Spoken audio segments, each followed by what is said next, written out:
If you want to get the show early and ad-free, head on over to the PeteQuinonesShow.com. There you can choose from where you wish to support me. Now listen very carefully. I've had some people ask me about this, even though I think on the last ad I stated it pretty clearly. If you want an RSS feed, you're going to have to subscribe through Substack or through Patreon. You can also subscribe on my website, which is right there, Gumroad, and what's the other one? Subscribestar.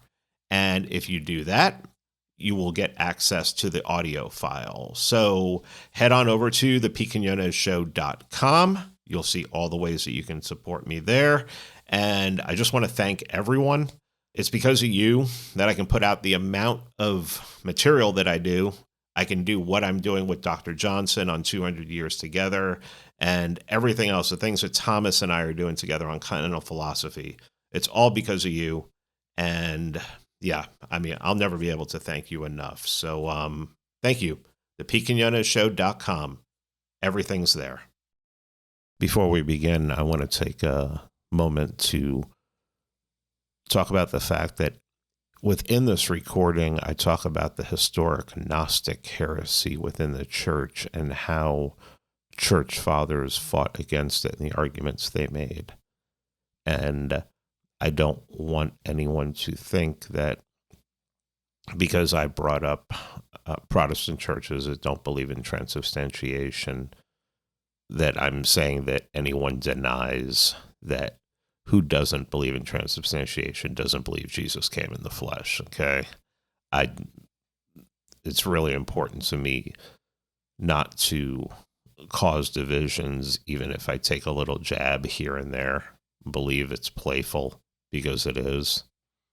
I'm only mean when people are mean to me. So, yeah, that's it. I just don't want anybody to take it the wrong way, because listening back, I think it could be taken in a bad way. So know that my intentions are almost always to educate and not to insult. Thank you. Enjoy. I don't know if that's the word for this. I want to welcome everyone back to the Pete Quinones Show. Two returning guests, and this is the second episode we've all done together. So, Philos, what's happening? How are you? I'm doing very well, Pete. Stormy? Always a pleasure to be here.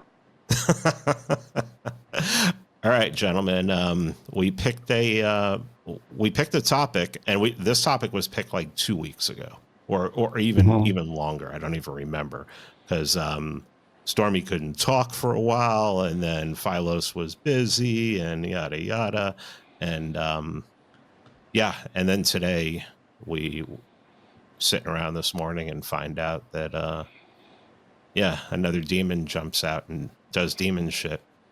So anybody want to jump in on that? Yeah, so today, dear listener, a trans man, a demon-possessed man, shot up a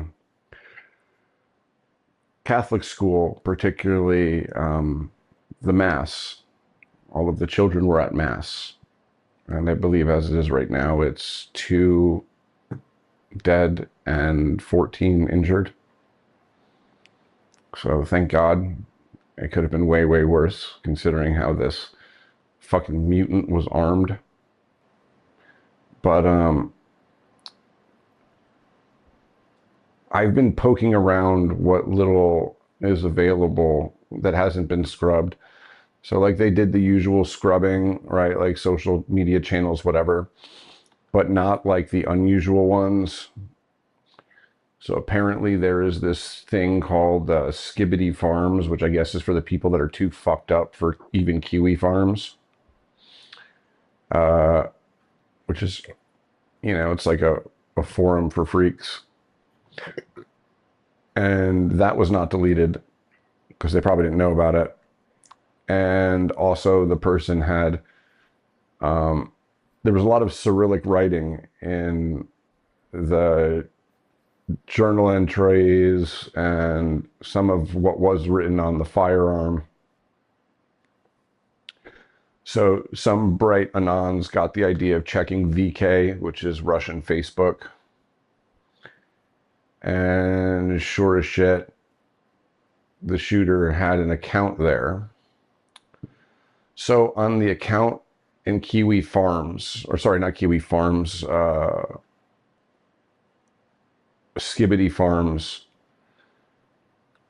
I looked at the profile page of this creature, and I don't know if other people have caught it.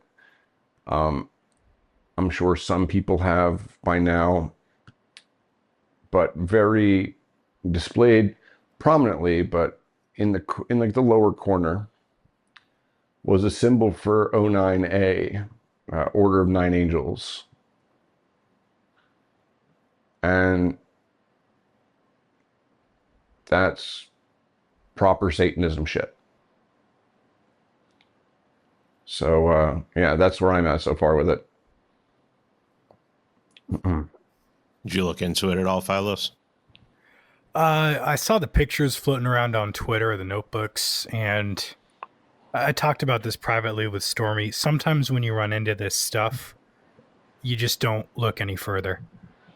I'm very glad I went to confession today. I did not want to start digging into this one before the stream. I think there's just... I can understand the demon possession element of it. I'm an Orthodox Christian, and I think what I really want to impress upon people, just as they look at this news story, is there's no material cause for this. There's not even, in a broad sense, some kind of psychological disordering. This is not an individual that has, some kind of diagnosis you can fix with a pill. There's something much, much deeper and darker here. I wrote a few presuppositions for this stream, I think, that might be relevant here. But if there's any other points you want to talk about with this specific case, please go ahead. There is drugs that can affect this, and everyone talks about how the school shooters are on SSRIs. Like it's SSRIs that are doing it, which is naive. But if anyone types into their search box of choice serotonin reuptake inhibitors and look at what that family of drugs is classified as, they will notice, and Pete, as soon as I say this, your hair on the back of your neck's going to stand up. They are dissociatives. So what SSRIs do, in various degrees and ways, place a person into varying degrees of a dissociative state. The same type of dissociative state that, say, a person undergoing severe sexual abuse would do. Dissociative states create what's often called multiple personality disorder, or DID, dissociative identity disorder, D being the important word here. So we're basically, a lot of these shooters that, all happen to be on SSRIs. It's not the SSRIs that are doing it. It's the dissociative state. A dissociative state is similar to the state that you find in lots of deep meditation, right? You're disassociating your conscious mind from your physical body, right? Which opens the door for possession. I can touch back on it later, but there's dozens of different mechanisms in which this happens. Some people will be familiar with, some people won't be.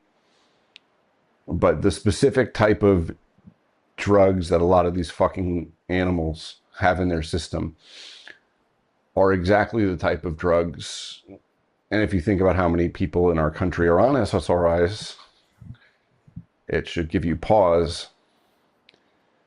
But yeah, certain types of hallucinogenic drugs, deep meditative states. It's also what happens in an out-of-body experience. So yeah, all these things are, the door was flung wide open. I don't know whether it was before this motherfucker trooned out or after. Well, it's interesting that you mentioned disassociation and SSRIs because, up until a certain point in history, we've talked about how sexual trauma at a young age is meant to cause disassociation. And it's interesting that you mentioned that SSRIs can do that because, I mean, it still happens and there are still widespread child rape. But like Freud finding out that so many of his clients were having sex with their children, it was easier for people to get away with it, a long time ago. Now elites get away with it, and it's easier. It's not easier, but elites are the ones who can get away with it probably the easiest.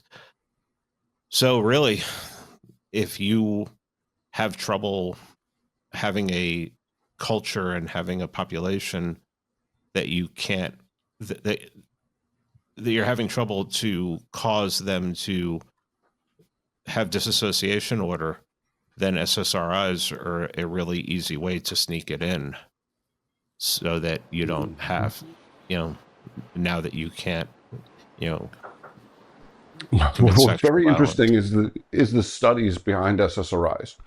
So at the time that they were prescribing SSRIs, when they first rolled them out, they knew that these things weren't effective. Like everybody remembers that, Tom Cruise jumping up and down on Oprah's couch, but forgets what he was jumping up and down about. Tom Cruise came out vocally against SSRIs. Said they don't treat depression. They're dangerous. They're dangerous and they don't treat depression. And everyone thought he was a fucking crazy person, because he is a crazy person, frankly. Right? But 10 years later, he would be vindicated because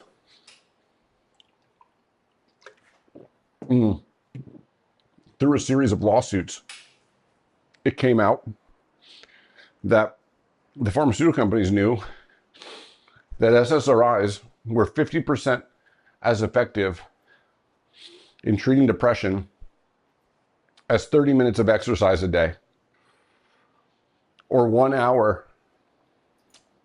outside. I'm not joking. Walking outside for an hour or 30 minutes of vigorous exercise was 2 times more effective at treating depression in both male and females. And they knew that at the time that they started shoving Prozac and Zoloft and Paxil and all the others down the throats of millions of Americans who were dumb enough to tell their doctor, not their psychologist, not their psychiatrist, I can't remember, I always forget the differences between the two, right? But regular general practitioners were able to prescribe these SSRIs. So you just go tell your GP you had a bad day, and that motherfucker is going to try and put you on SSRIs because a pharmaceutical rep gives his family free vacations when he does. The reason I know this is because I was unfortunate enough to be one of those kids for a period of about 3 weeks that was dumb enough to tell their doctor that they are feeling down, and he prescribed me Zolofts. And luckily enough for me, I had a physical reaction. because I don't think I would have been able to explain to an adult in compelling enough terms the mental reaction. All right, so there's suicidal thoughts and ideations that are a leading side effect, but also so is swelling of the tongue and lips, which, thank God for me, happened to me as well. Because if it wasn't for that, they probably would have tried to urge me to continue taking it. But my second night on these drugs, I'm lying in bed, and all of a sudden I hear, and everyone has an internal monologue. They know what their inner voice sounds like. They know, even when they're like reading a book in like the character's voice or whatever that we all do, we know that we are conscious that there is no differentiation between that and our inner monologue, right? We know it's us, basically. We can see ourselves in the mirror. Even though we're doing a funny voice reading a Harry Potter book to our kids or whatever, like, it passes the mirror test. So when a voice that is not your inner voice starts speaking in your head, you notice right away. And this deep, booming voice kept shouting, "Kill yourself, kill yourself, kill yourself." And I was like, I think I was 16 or 17, so old enough to have like a rifle, and at that time I think a shotgun in my room. Pick up your gun, kill yourself, kill yourself. And it terrified me. And I slept on the floor that night. And then I never took them again. I told my mom, like, hey, this was making my lips and throat swell up. I can't take this anymore. I told my doctor, and he's like, well, let's try a different one. I was like, no, I don't want to try them anymore. And by that point in time, my mom was convinced that I had had a bad enough experience to where I didn't want to. And Pete, do you know the only other time that I ever heard that voice was, remember when I told you what happened to me after Nashville and why you sent me to the monastery for good bread? Yeah. Same voice. It's funny you get sent to that. Someone tells you, hey, there's this monastery you can go to, and it just so happens that that's where you needed to be at that exact moment. Yeah. Yeah. For the listeners, I woke up the morning after the Tennessee event, very staticky. I couldn't think, like I couldn't finish a train of thought. All of a sudden, like right in the middle of it, like this whatever crazy thought would come bursting in and basically derail me. And I'm lying in bed. And this goes on for 30 minutes. I'm getting really frustrated because I feel like a fucking retard. Like I can't get control of my head, and I'm really good at that.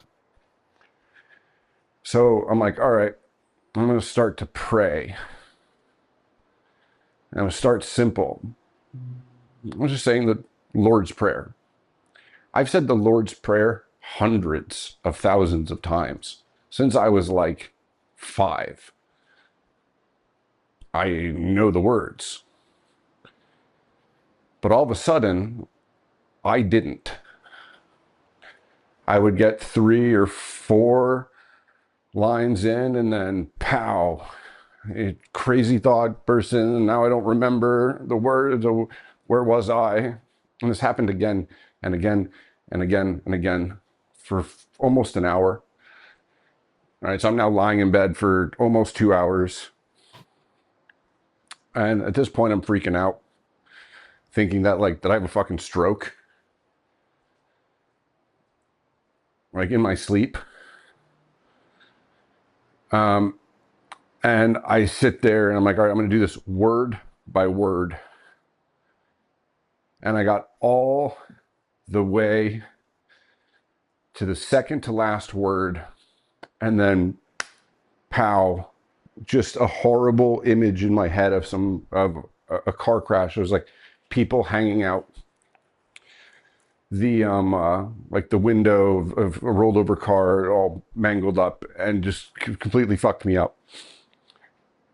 All right, and I'm like, I audibly said "fuck," and then I hear in my head the same voice, that I heard when I was a kid, laughing hysterically, just laughing. And to the point where it was like booming in my ears almost. He was having such a good time. And I shot up in bed and I was like, you motherfucker. I wasn't even thinking. I screamed it so loud, I woke up the person who's in the room with me. And they're like, what's wrong? What's going on? And I was like, nothing. And I call Pete 15 minutes later. I was like, hey, there's supposed to be a cathedral in this freaking city, but it's closed, on a Wednesday, which is stupid. Like, I need to go to a church immediately. And then Pete, in a very calm voice, for waking him up at 6 o'clock in the morning or 7 o'clock in the morning, whatever it was, he goes, do you like bread? The answer is yes. And I drove 4 hours to a monastery. And anyways, not being able to think the whole way, long story short, by the time the church bells rang at that monastery, I could think again. I had immediate recall, just like I was perfectly normal. And it felt like somebody took a 100-pound backpack off of me. So it doesn't always have to be like the movies. Oppression is not possession. These are different things. Right? You don't have to see a possessed person. You don't have to be possessed for these things to try and hurt you, carve out a piece of flesh. To them, it's all about having agency. They live in a world where they can see the world of things, the world of matter, and they have no ability to act on it, right? So they're all thought and no ability to execute, no agency. They can think whatever they want to think. They can, labor 1,000 years, and none of it will ever have an effect on the material world. They can affect causality and chance this way or that way, but that's different. They cannot exert any agency in the real world where we are. So to them, the height of all forbidden pleasures is to extract that agency through us. Some of it's possession, picking you up and driving you around like a moped. Yes. But shoving you this way or that, being able to impede you in very important ways at very specific times, this also allows them agency. So you may have an experience with one of these things that is just in your head. And if you're not cognizant of that, you'll think you're going crazy, and then you'll end up on SSRIs. But all I needed was a quick splash of holy water and an hour of prayer. So like being able to differentiate these things is important. Sorry, that was a really long monologue there. Well, there's two things that come to mind here. Also, they have amazing jelly, by the way.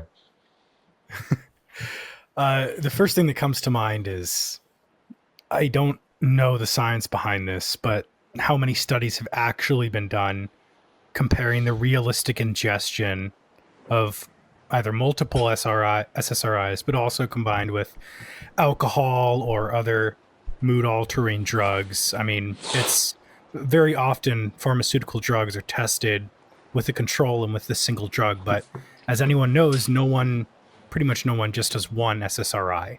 There's a vast majority of the young population under 40. I couldn't give you the exact statistic, but it's over 50% of people under 40 years old are on some form of SSRIs. Oh, I would say Alcohol it's more than that, bro. consumption. The one thing about dating, like, being a Zoomer girl magnet, is you get to learn a little bit. A girl I saw recently, 26 years old,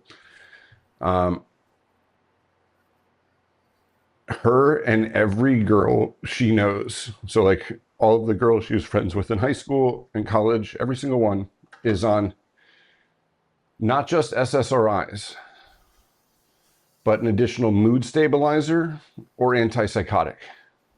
Every single one. I don't think it's the same with boys, but with women, I would say it's like 80% with young women. Yeah, it's I don't have a word for it other than terrifying. I mean, I have immense gratitude that I was never on any kind of SSRI growing up. And I think as I approach my older age, turning 30, and I've started working out a ton, I really do agree with your prior statement that physical exercise and getting out in nature, it has a meditative effect. There's a reason why Nietzsche would walk for 8 hours at a whack, and that many monastics, they're hiking all over Mount Athos.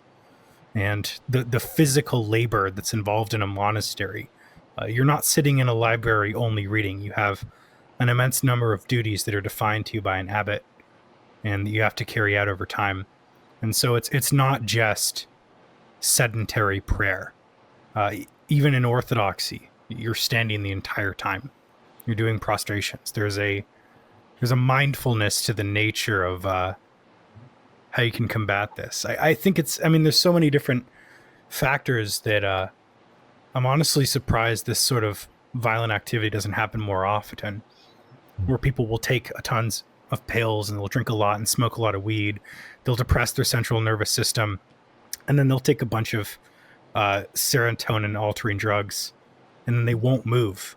And so your mind is just this connective machine. It's more powerful than the most powerful computer. And you're just kind of setting it loose and agitating it. And it's really just terrifying there. The other thing that I drew out from kind of your story was the power of church bells. And I'm going to sound a little schizo. This whole stream is going to be schizo for those wondering. I was thinking about it when I was reading into the invention of church bells, because there's a lot of divine math behind music and harmonic frequencies between sounds. Yep. Why are bells at the door of every monastery, every church, every Catholic church? I'm assuming maybe the same with Orthodoxy. Every convent. They're little bells, usually 3 or 4 of them. They're right by the door.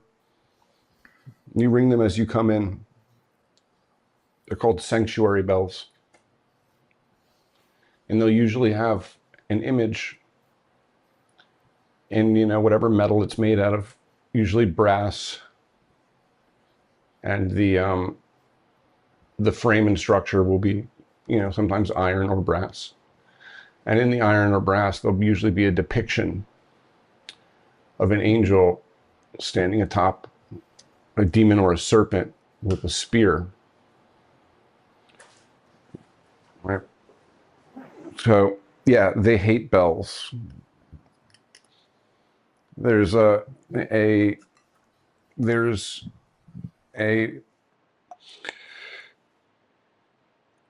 alchemical, like a hermetic maxim about about sound, right? When it comes to truth, there's a lot of overlap between the two in many ways. I know that will upset a lot of people between religious dogma particularly Christian dogma and hermetic axioms or hermetic proofs. When I say proofs, I mean Hermeticism isn't a spiritual belief system. It's not a religion. It's more a philosophical toolkit for understanding the world around you. So some of it overlaps quite nicely. But I'm not supposed to say that. But they always say that you can hear the sound of, the soul can hear the sound of truth by its ring. And this is where we get the saying, something rings true from. Because truth has a specific, they believe that the truth has a specific sound to it. Right? And there's some inscriptions on these bells. I think I should read you. Go. In the meantime, while I pull them up, go ahead, Philo. Well, I guess, when looking at the history of technology in the Middle Ages and late antiquity, we find most of the earliest inventions were things like water mills, or they were machines that were designed usually with a very limited mechanical advantage of like 1-to-1 or 1-to-2 pulley systems, things like that. But sometimes the most advanced mechanisms behind things were also they're related to religion. For example, I'm thinking of the I'm going to script the name, the Greek mechanism that was found on that shipwreck that would chart out the constellations mechanically through systems of gears. The Enkistrata mechanism, I believe. But then also thinking about the nature of bells and music, the earliest music was obviously entirely vocal, and it was polyphony. It was focused on the harmony between different voices to generate certain sounds, what is pleasurable to the ear.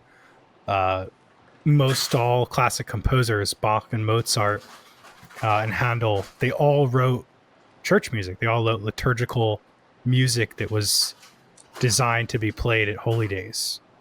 And kings would have their own court musicians to compose things. The Vatican would have secret music that they would play at certain occasions. Mm-hmm. And so the importance of sound, and not just like a sort of random whatever instrument, a jam or whatever that people would listen to. It was very seldom in the ancient world that you would hear any kind of music. And that kind of that brings me to one of my I have a bunch of presuppositions laid out for this stream. One of them is that I think Christianity is, for the most part, centered upon unity. The sacraments, or the one flesh, or the brotherhood between Christians. It's also the unity of music, the holistic part of it. Secularism is division. It's dissonance. It's noise overlapping noise. It's people playing music on their speakers on hikes. It's you go to a gas station and there's a TV on the pump that'll play an advertisement.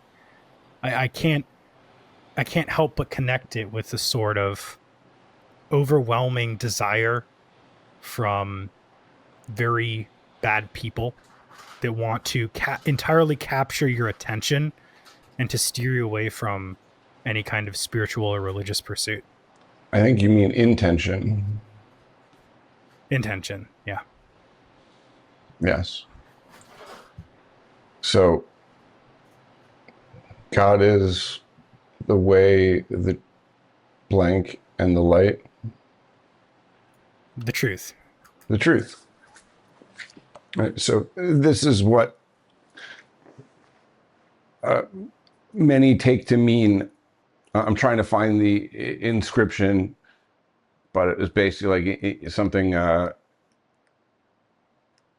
in his truth you will find sanctuary, something like that, on these Sanctus bells.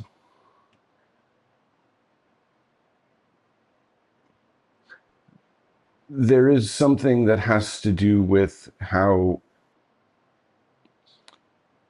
to your point about music harmonies, and I guess you could call it disharmony or cacophony. right? Chris Langan, who I urge everyone to, if they haven't checked out already, check out. Langan is a Christian. I think he's the weirdest type of Christian I've ever encountered. Langan is a physicist. He's also the world's most highest IQ man that is tested. I think he's 2 something or other. Right?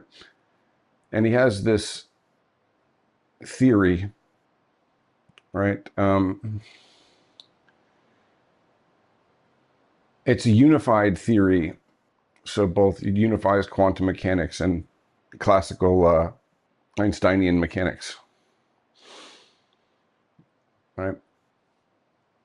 And this is like the unified theory is like the holy grail of science. It really is. It's called the CTMU theory.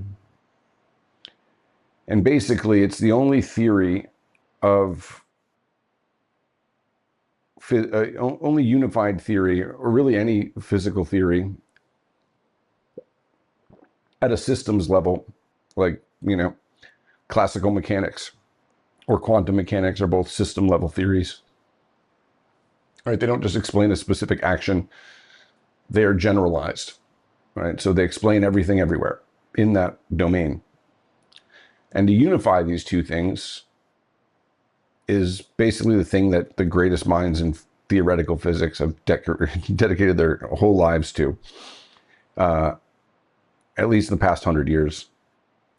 And I've read all of the ones worthwhile. String theory is not worthwhile, and for anyone that cares that's listening.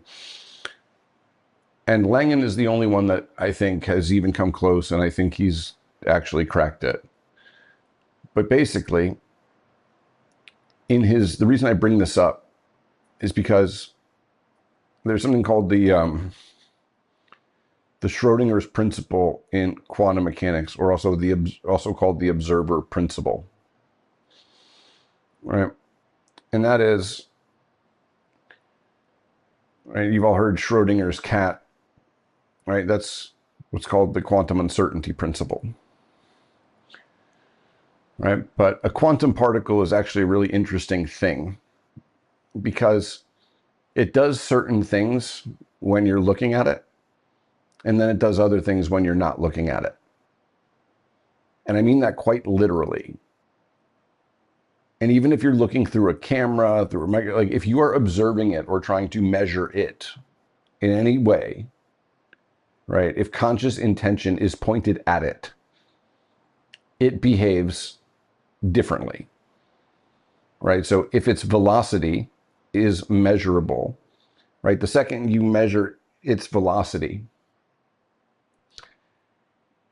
right? So you are seeing it, you are observing it. You are now unable to measure its vector, what direction it's going.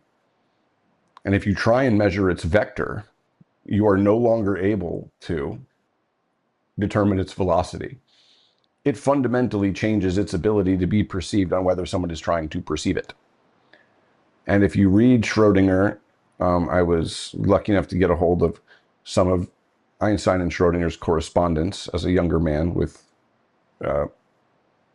I was able to be much more frivolous with my income. And these guys talk about it not from a scientific level, but from a actual consciousness level, right? Because if you set a machine to observe it, none of these problems manifest. It's only when a person, a conscious being, tries to measure it.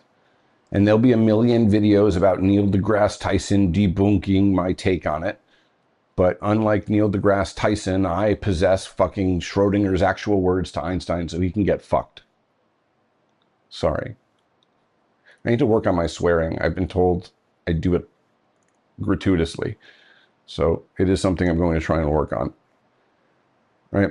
So even from the beginning of quantum mechanics, we knew that consciousness was fundamental to how things operated. We didn't know why it was or what exactly it does, but it's built into the framework of our reality, right? It fundamentally is part of the house we live in, whether it's the roof, whether it's the windows, the doors, we don't know. And if we pull it out, whether the house falls down or not, we don't know. But it's a part, we do know that. And it's integral, we do know that. So Langen was the only person to basically unify the two fields of physics and show where basically it's a unified physical theory in which consciousness is fundamental. Right? And as he works through this theory, it becomes undeniable that there is a much larger consciousness, a singular, unified, global consciousness. And when I mean global, I don't mean like on our planet. I mean everywhere, in all places, at all times. Whether it's 100 million light years in one direction, that consciousness is there. Whether it's 100 million light years in another direction, consciousness is there. Whether it's 100 million years in the past, in either of those spots, consciousness is still there. There is this single consciousness, separate and apart from us, that is everywhere. And in his words, I've stolen this, and I may have quoted it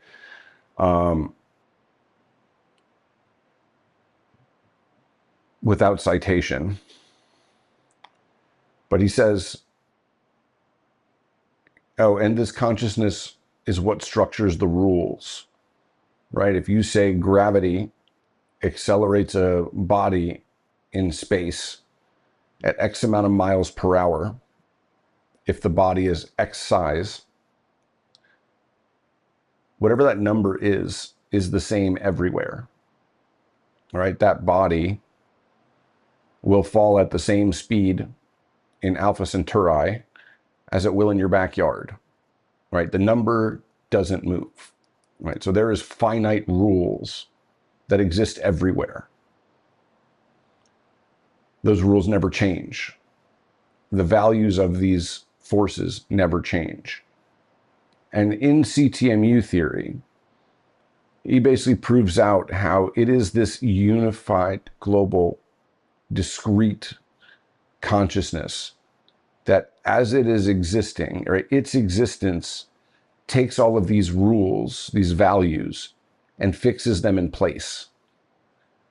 Right? So if I were to change the speed at which that, mass falls via gravity by, let's say, I don't know, 10% or 1%, well, that scaled up to the whole universe would have increased gravity enough to collapse the whole universe in on itself. Actually, if I change the value of gravity 0.0001 in one direction, the universe collapses in on itself immediately after it's created. If I change it the other direction, there's not enough gravity for subatomic particles to come together and form atoms, molecules, whatever. Mass doesn't exist. So it is these values being set exactly where they are on a pinpoint that allows any of this to even take place. Us, dogs, cats, your house, the planet, all of it. And it's this singular consciousness that binds these things and fixes these things in place so they can exist, which defines a logos, a truth, right? It is this singular consciousness that sets this truth. These values are affixed through it. And he says, God's logos is our geometry. His truth, right? His conscious mind is what affixes everything in our universe.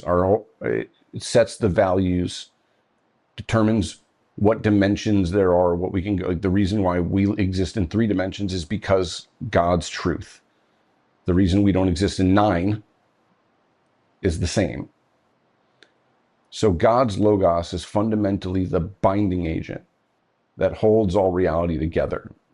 And that's why I say he's like the most interesting type of Christian, I come across, because the man has come to God from first principles.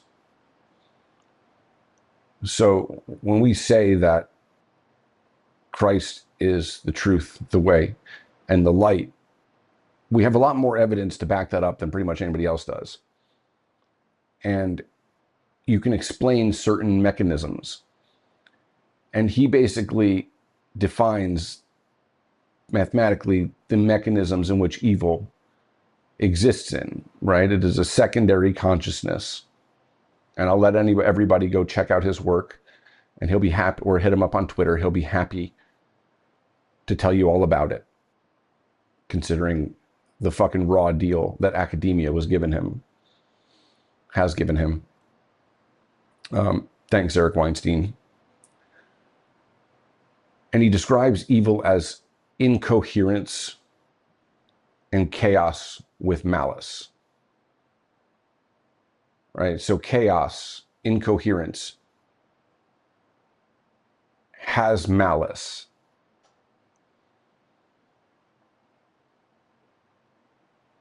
Right? So when we say like the left has entropy, the left is entropy. It is decoherence. But there is a malice behind it, a singular malice. Anyways, so when we talk about harmonies, Philo, and you talk about the geometries of bells, things like that, and I think we may be getting way far afield here, and I think I'm largely responsible for that. This isn't just like a guess. Yeah. Go on. Some may ask at this point, like, what does this have to do with shrooms? Well, what opens the door for possession? Now, in Catholicism, according to the exorcists who've written, it's very simple. It's dabbling in the occult. Yep. And even William Peter Blatty in The Exorcist, William Peter Blatty, very, very interesting man, was in the psych warfare division of the Army, and comes out of that and decides to write a trilogy telling the world that demons exist and they possess people. But if everybody remembers, if they've seen the movie, if you haven't, stop what you're doing and go watch The Exorcist 1973. Linda Blair's character Reagan had found a Ouija board, and she started playing with it. And it's as simple as that. Now, you can get into definitions of, well, I don't play with Ouija boards, I don't do this, I don't do that. But what do you practice that is, or what are you reading, or what are you listening to? What are you doing that is occultish, that does open up the door? So I just wanted to throw that out there, because one thing I learned from, going to a Baptist church for years, and then going to a Protestant seminary, a conservative Protestant seminary, is they will tell you spiritual warfare exists and to be wary of it, but they don't have the doctrine that apostolic churches do. The centuries and centuries and centuries that the Catholic Church and the Orthodox Church. If you ask somebody about the spirit, the spirits in the realms, and they don't have the kind of training and the kind of research that has been done for centuries, you're not going to know exactly what it is. It's like, sure, yeah, okay, but how do I avoid it? What do I do? How do I recognize it? If I did feel like myself or somebody close to me was suffering, how would I deal with it? And, I understand people's attachment to their lineage, their confessional heritage, whatever. but reading a Catholic or an Orthodox book on spiritual warfare and possession, you're going. I think the problem is I think a lot of people who read that, even Protestants, don't believe it, even though these are people who are experiencing it. You know, Sean Ryan just had Dan Schneider, who's a PhD and former military. He's a trained exorcist assistant, and I think it was 4 hours. I think they did 4 hours with Sean Ryan. I mean, just start there. You know, so go find that episode and then dive in. I'm not telling you have to leave your church, but I'm telling you, if you really want to understand what this is, and you believe that these entities exist, but you don't have in your confessional heritage a coherent understanding or a systematic explanation for it, go search that out. Yeah, we're all Christians. Come borrow our tools. Yeah. Yeah. I mean, there are things about about going to Protestant churches that I like very much. And I don't feel that it's a threat to, you know, who I am, where I came from, what my family practiced.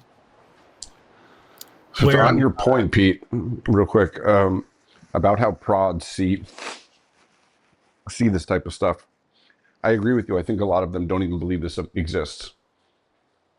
They believe that they are in like a 1v1 fight, and all that matters is them, their conduct, and whether that gets them into paradise or not, right? So there's only two actors in the system, right? The world that they exist in, created by God, and them and their actions, and that's it.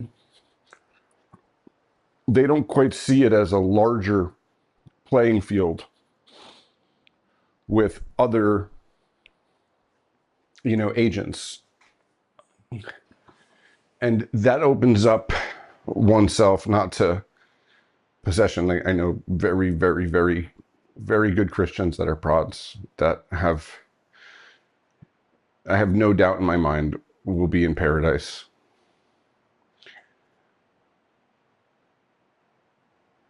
But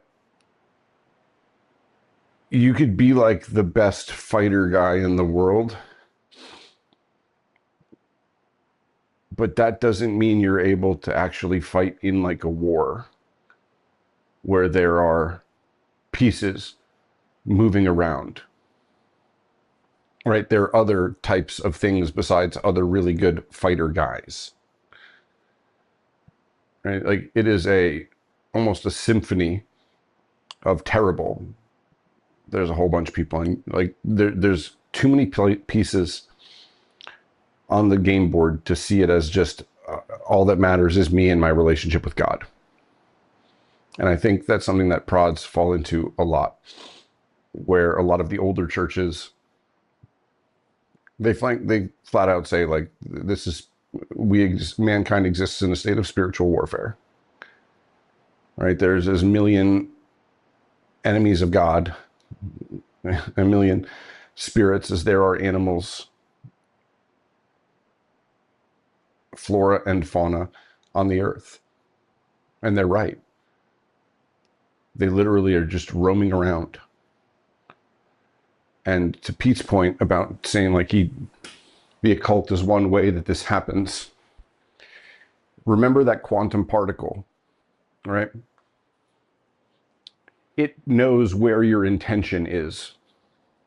And whether your intention is on it or not on it is going to determine how it acts.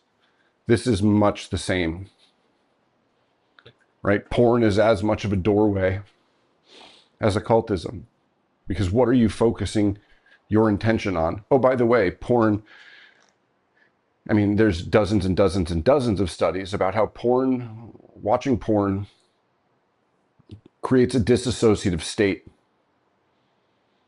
right? One imagines themselves outside of their body and in the position of the person that they are watching in pornography, right? So they are imagining themselves not themselves, but that person to which they are watching. You know, that creates a dissociative state. And what is your intention on? Right? Where you focus your intention matters. Right? Like these are I mean, God didn't tell you what the rules were for his own benefit. Go ahead, Philo. Well, I think what I'd like to do, a lot of these notes that I've outlined are a lot of these definitional and history primary sources for Christianity and Judaism. Oh, And I yeah, think, let's talk about enemy action. so I guess I'll leave it up to you to. My plan is to start with the Christian definition of basically the human understanding of God, or in a way to make sense of it, and then to go into like the Jewish corruption of it, because I think that helps ground the discussion in a little bit more of Well, we've been discussing for like 45 minutes, so yeah. we're not grounded by now. Sure. I guess St. Gregory of Nyssa, he makes an argument on why you shouldn't consider Jewish or pagan theology seriously. And when you look at a lot of modern religion or the way that people approach religion, they don't really know what they're praying to. They don't really know how the divine works. And I think that just to like get this out there, I think that the people's, in my mind as an Orthodox Christian, there's one way out of this mess, and that's prayer to Christ. And that's being a Trinitarian Nicene Christian. Psalm 33:6, by the word of the Lord were the heavens established, and all their power by the spirit of his mouth. And one interesting thing that I've done is I've looked at that, and I've looked at the Hebrew translation, and I've looked at the Greek Septuagint translation of this. And if you take this to be literal, that word and breath in the human sense are these powerless things. What it means, if you're taking everything from a human-centric perspective, if you're approaching religion from a purely materialist angle, these concepts of word and breath just have no power. Our words and our breath are inoperative and ineffective without subsistence. The capital W word in Christianity and the capital B breath are divine. A word has essential being, and a spirit, the Holy Spirit, has subsistence. This is the first major example he picks out of how to define the Trinity, the Godhead. And so you have to look at these objections to what God is. Jew and Greek, they might not necessarily even contest the existence of God's word and spirit. The Greek might say, due to Platonism, that they'll rely on their innate ideas, and the Jew will quote a bunch of scripture at you. But what the two of them do is they equally reject the plan by which God's word becomes man. And they'll say that, and I've found this over and over and over again because I looked at a ton of Jewish post-exilic writings, like the Midrash and the Mishnah. They just plainly look at attributes of God and say that they aren't God. They isolate it to something different.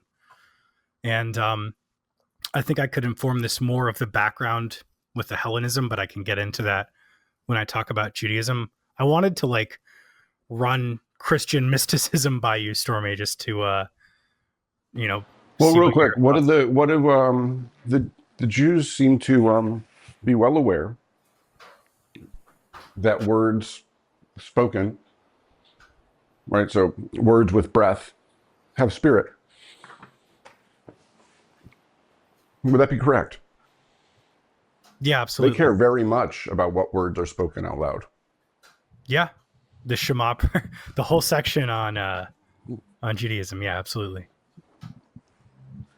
I think we should get into that a little bit, because I don't think that the dear listener, like, they've heard us on the timeline and, you know, whatever, say like, this is evil. You know, there are aspects of Judaism is evil. But I bet you they like nobody's actually come out outside of what they've done and their actions, against Christianity and against Christ himself. I don't think there's a lot that people know about the just day-to-day practicings of that religion are evil. And what is happening, is not what you think is happening. And in fact, is not even what most Jews think is happening. But something else is happening entirely. Would you agree in my assessment that Judaism, as it's practiced, not like the Reformed, which is basically just nonsense made up by rabbis to keep the ethnic solidarity going, right? But the actual practice, spiritual practice, is more akin to black magic than it is anything else. Yes, and I can prove that with sources. Go on. Okay, so again, for the listener who may not have caught me, I've been on Beach Show before. Before I was an Orthodox Christian, I was a Jew. So between that and living over in Israel and reading and speaking Hebrew, like, I've verified all this. This is not me pulling it out of my ass or something I found on the Chabad website. Let's see, where's a good part to start out with this? Let's just start with the prayers, right? So most people have no idea how a Jewish prayer service works. What happens in Christianity when you go to a church, Christ is the bridegroom and the church is the bride. That's John 3:29, that's Mark 2:19, and that's Ephesians 5:22. And if you would throw out the Dennis Prager definition of Judeo-Christianity, yes, please. That has to go immediately out the window. Jews do not believe in that. It's more than just having a Christ-shaped hole. Here, let me just run through what they actually believe. Yeah. Right. So pre-Lurianic and Lurianic Kabbalistic Judaism. This is where Shabbat shit like this comes from. I remember you asked me once, like, what these Shabbat guys are actually up to, right? So, here we go. It has three ideological nodes that can be shown why Gentiles can either be simultaneously authors, hostage, or collaborators in Tikkun, from Tikkun Olam, without collapsing the status of Israel as the chosen people. So in pre-Lurianic, there are two-tier structures, right? One, the Jews do not have the spark themselves. Another version of it, so Lurianic, the spark, oh yeah, this is the other thing, is God, the creator, was broken up into 1,000,000 billion pieces and spread and hidden all over the place in little sparks. I'm not joking at all. All right, all humanity carries these sparks, and they're scattered by another spirit, Shivarat Ha-Kalem, right? And chosenness is not a racial essence. This is pre-Lurianic, but a contractual agency. The Jewish soul is equipped with a tikkun license, I guess you could call it, a divine power of attorney to extract and elevate its assigned fragments, right? So they're on spark scavenger hunts. Gentiles possess the sparks, but not some sparks, but not the license, right, to start putting them together or extracting them from other places that they may be hidden. Hence, a Gentile can be an author of tikkun, healing, only when acting through or after a Jewish activation, so to speak. I'm using some metaphor, right? But then there is the Lurianic, right? So Jewish, so this would be Shabbat, right? So Jewish rabbis are a medium, a spark location map. Right? The Jew himself is a messianic code that identifies which sparks are inside which non-Jewish hosts. All right. Jews' use of the Gentile object, buying, singing, borrowing, whatever, transmutes his latent hidden spark into liberated God energy. I can go on, but this is actually what they believe. If you actually want to know what Judaism is actually about, this is what it's about. I can send you the breakdown between Lurianic and pre-Lurianic Kabbalism. But you asked me one time, Philo, like what those Shabbat guys are actually like on about, like what they're up to.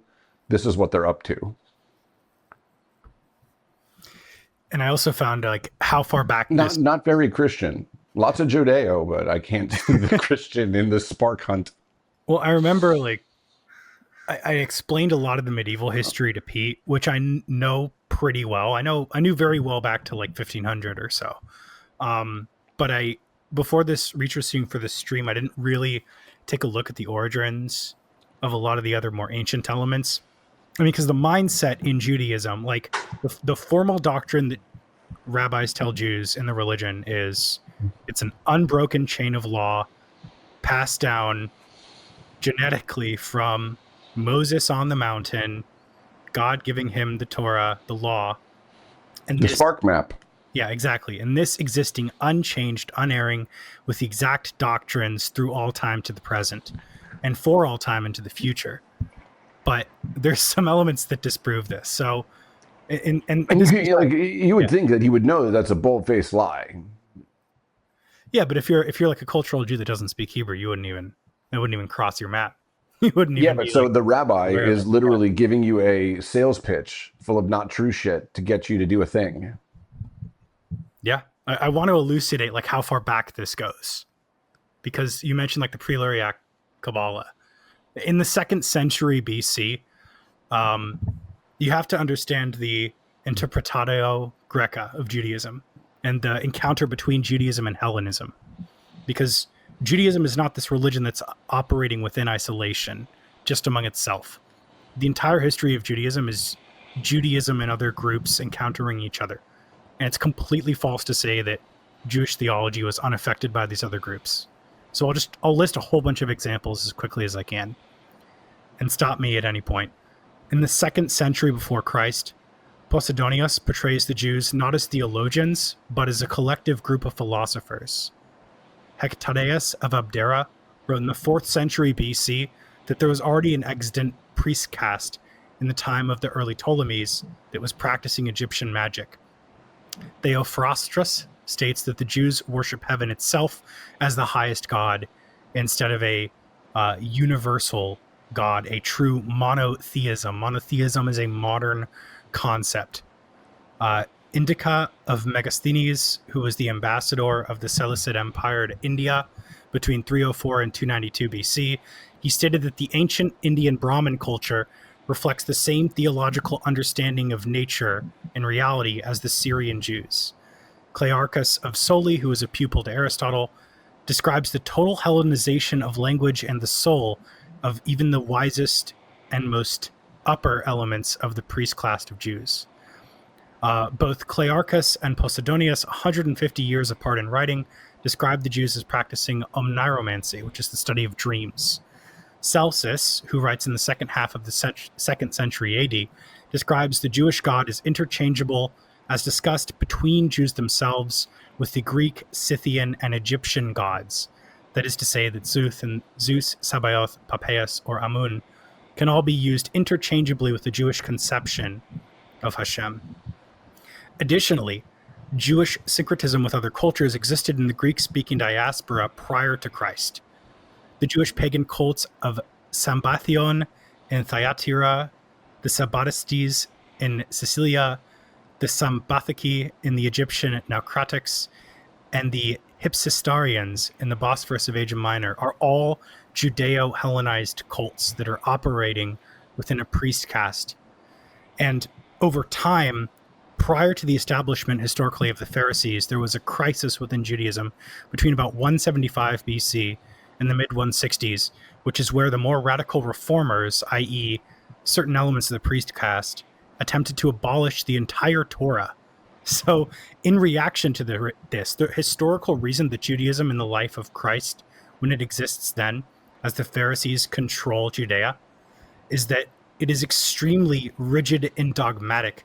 And that is a lot of the historical basis for why they decry Christ and defame him and ultimately put him to death.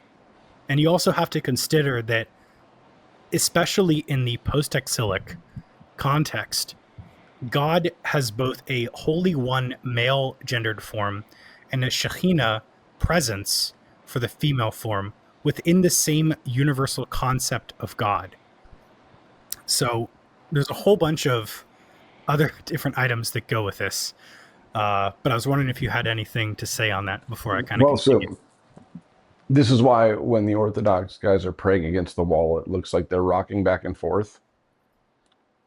They're not rocking back and forth. They're actually humping. Because in the type of prayer that they're doing, they are to be like the creator God, not the spirit or force, right? Not the, basically having intercourse with the female deity. So they are quite literally, well, they're literally trying to fuck the wall. Figuratively, they are basically reenacting copulation between the male and female deities. They're not rocking back and forth. They are humping. Yep, the basis for this, I mean, to prove Stormy's right. So a lot of things about Judaism are some sort of inversion of Christianity.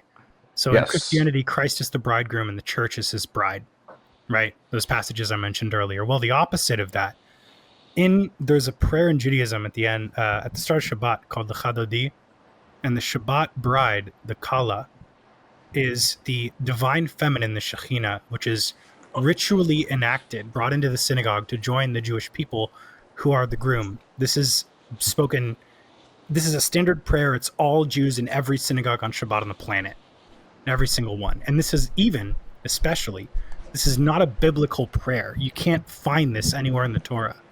It's from the Midrash, written in the 2nd century AD, which, I mean, it's further elaborated upon. It's mysticism. Right.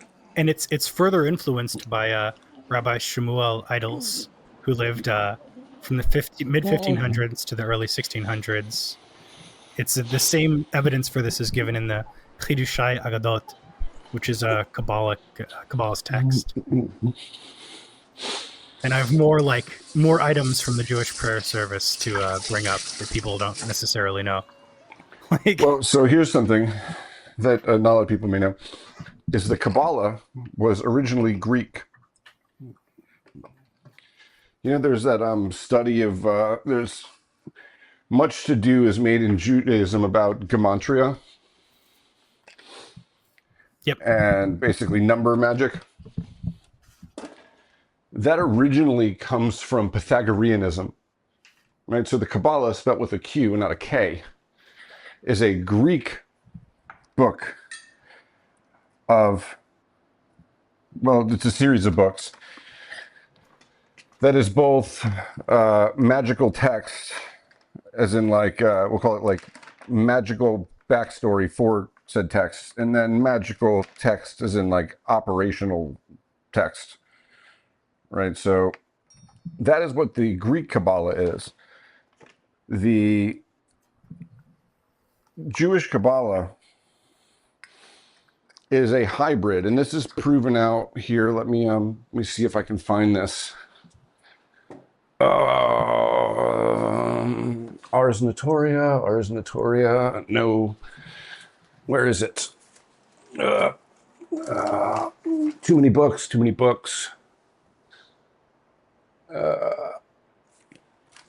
Here we go. This is the other bit that they don't tell you about in Judaism. This is on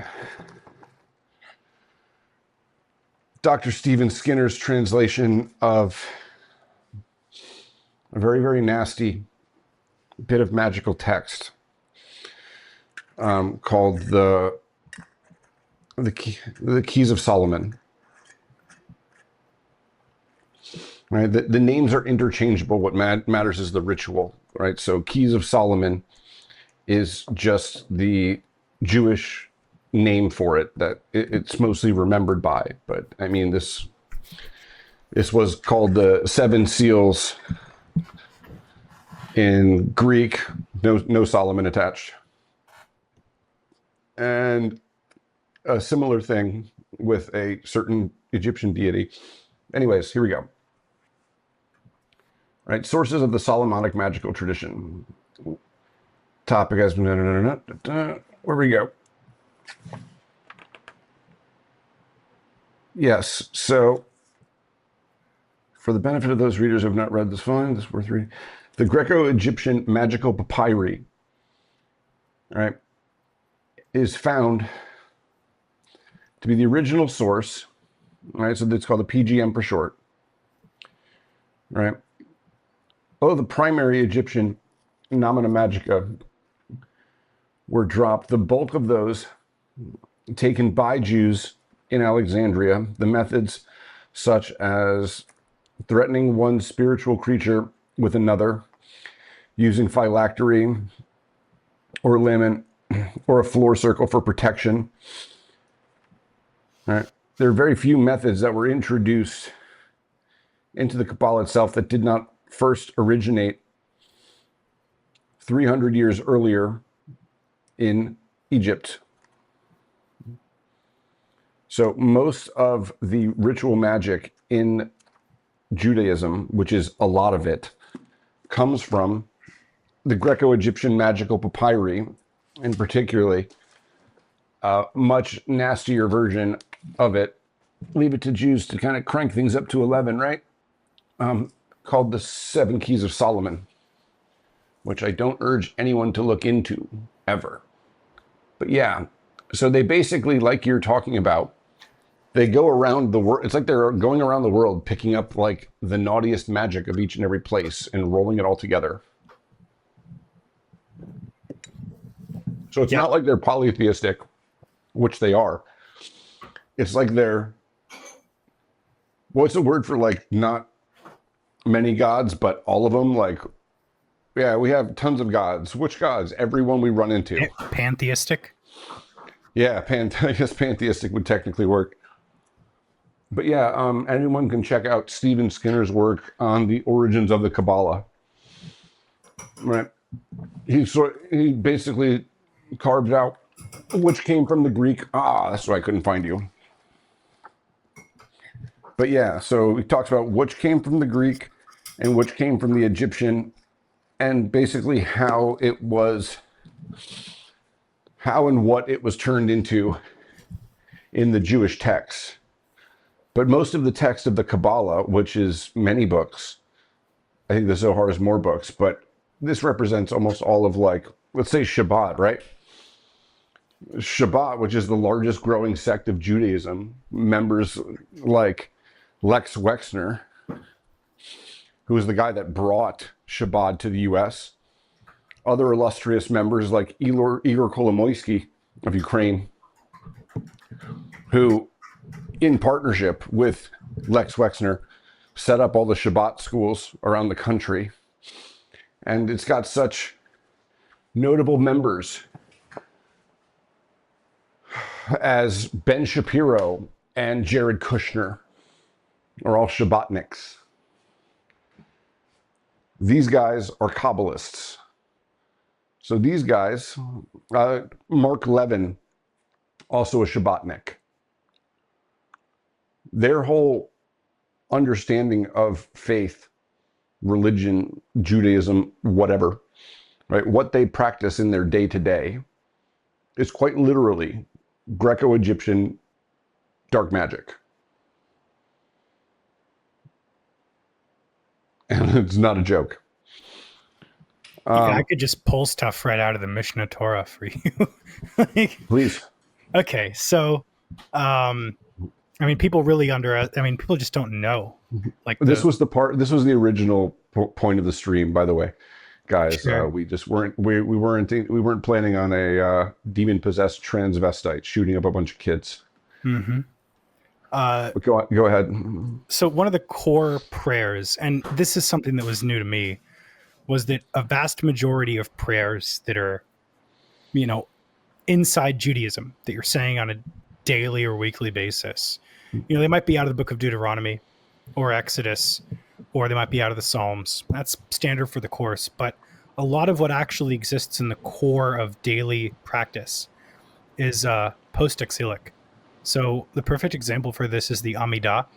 And inside, the Amidah is also known as the Shemona Esrei.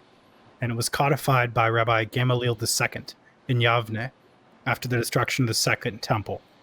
So this is what's called, as many other prayers are similarly called, the Mitzvah de Rabbanan, the commandments that are of rabbinic origin rather than divine. Now, why should you care about this? Well, just speaking strictly metaphysically, if you are a religious person, if you are a Christian, everything comes from God and is illuminated through, for example, the church fathers.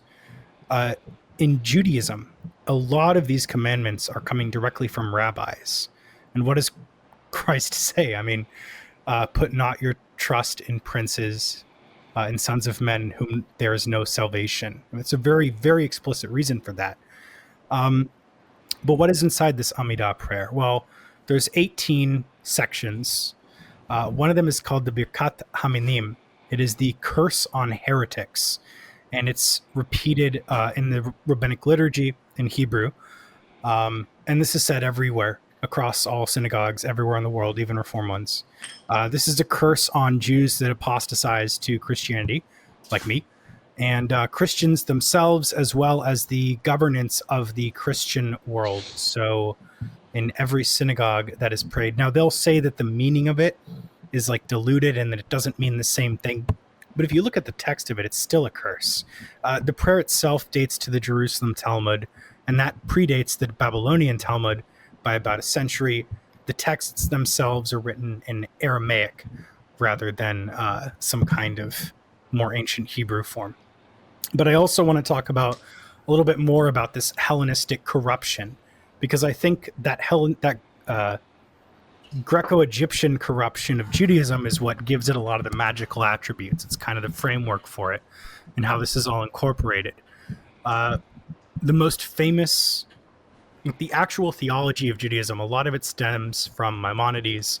That's Moshe ben Maimon. He wrote both the Guide for the Perplexed as well as the Mishnah Torah, right? So he's the one that wrote a lot of these texts that modern Judaism derives its core ideas from. And anytime I reference the Mishnah Torah, it comes from this guy. He lived in about the year 1100. So you have to think that this is well after the church fathers have written. So this is something that very few people know, which is that Jewish metaphysics and theology does not predate Christianity. It's a myth. It's after the church fathers are writing. Now, it sounds insane, but I'll prove it. So when Moshe ben Maimon writes the Guide for the Perplexed, its primary goal is to incorporate Aristotelianism into Judaism. And this is already several hundred years after Christianity grappled with Hellenism. It goes through Arianism, it goes through Donatism, it goes through Nestorianism. The church fathers are defining the doctrine of the Trinity in order to refute a lot of the Hellenistic influence that's going on in the world around them and to clarify what Christianity is. But Maimonides is already running into items of theology, the basics that are already refuted by Christianity that have not really actually been considered by Judaism. A lot of Judaism's theology is reactionary. And what's an example of this? Maimonides defines God in purely negative terms. That is, God is defined by what he is not. This is a core element of Neoplatonism, and it's known to Orthodox Christians as apophatic theology. So how do you define positive theology, right? What is cataphatic theology? It's opposite. Well, every time that Judaism employs it, it borrows a lot of its understanding from church fathers and Christianity. The cataphatic theology in Judaism stems from Yehuda Halevi, Baya ibn Pakuda, and Shimon ben Tzemach Dilan. These people all postdate the church fathers by about 1,000 years. Now, what's filling the majority of theology between the life of Christ and about 1000 CE? If it's not this apophatic or cataphatic theology, what is it? Well, it's something called Merkava mysticism. What's the name of the tank in Israel? What do they call Yoman Abram's tank? It's called the Merkava. The Merkava. Exactly. Yep. So Merkava mysticism, it primarily takes a hold of Judaism between 100 BCE to 1000 CE. And if you look at what this actually is, a lot of it fits the Greco-Egyptian mythology. But what's an example of this? Well, there's multiple animals that will be driving a chariot that are half beast and half angel. We'll have a lion and a ram, but it'll be half man, and it will be pulling God, these sort of crazy things. And when Maimonides is writing the Mishnah Torah, what does he say of this? What is the Ma'aseh Melkava? He says of it that it should never be expounded upon, even to a single individual, unless he is wise and capable of understanding.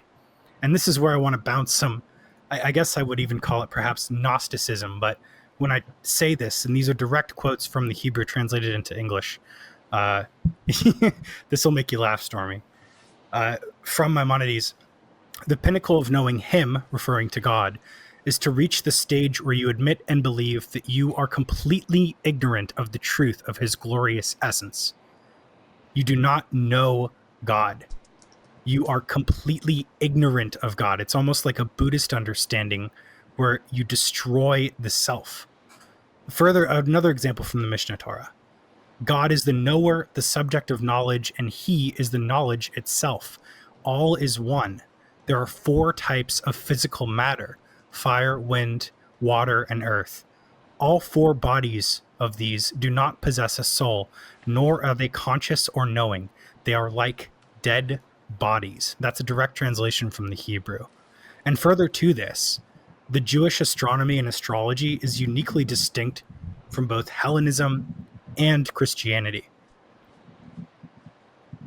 What are some other examples? So basically, you have like the creator God that got turned into a bunch of sparks, right? But they still believe that another God rules the earth, right? A lesser and also often not nice one, right?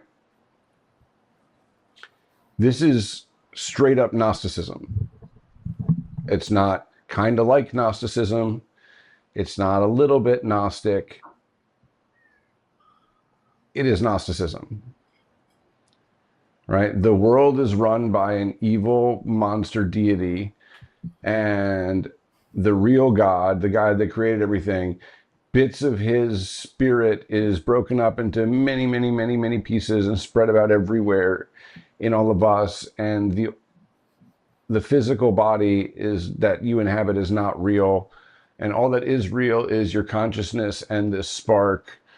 And basically it is an escape to try and get out from underneath this evil, temp agency God that runs Earth. So you could go be just a consciousness and reunite all the sparks. It's Gnosticism. It is. There is no difference. This is the same picture. Right. And I guess... Which is funny because you said it's around 1400, 1500. This gets reinterpreted and turbocharged. No, this gets reinterpreted around the year 1000. Oh, Pete, when was the Gnostic heresy?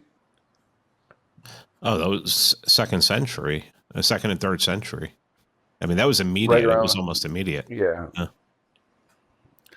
Huh. Because the way I kind of see it is that, almost from the jump, Christianity is having to intellectually combat the nature of all these different Gnostic heresies and cults and religions. It's up against the Roman Empire. And so it intellectually devises all these different elements to kind of distinguish itself. I mean, the early church history is just that. It is, whereas Christianity is making itself unique from the cultures around it. It is choosing a unique metaphor, not really choosing. God, through Christ, a unique metaphysics occurs. The Jews, on the other hand, are just, they're syncretist. They're combining all these different elements from every other culture that they're running into. But for what purpose? Well, that's where we can bring up some real examples from St. Chrysostom. Before we move on from Gnosticism, I just wanted to Or put this Judaism out. seems.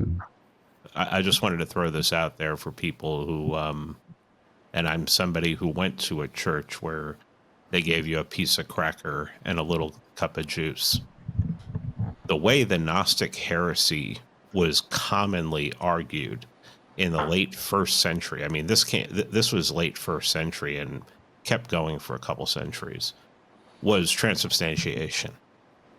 If you deny that Jesus came in the flesh, then you deny that the bread becomes the flesh.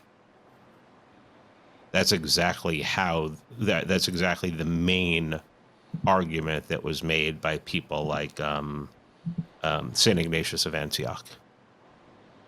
So I just want to throw that out there for people who are like, and you're quite literally denying the flesh. Yeah.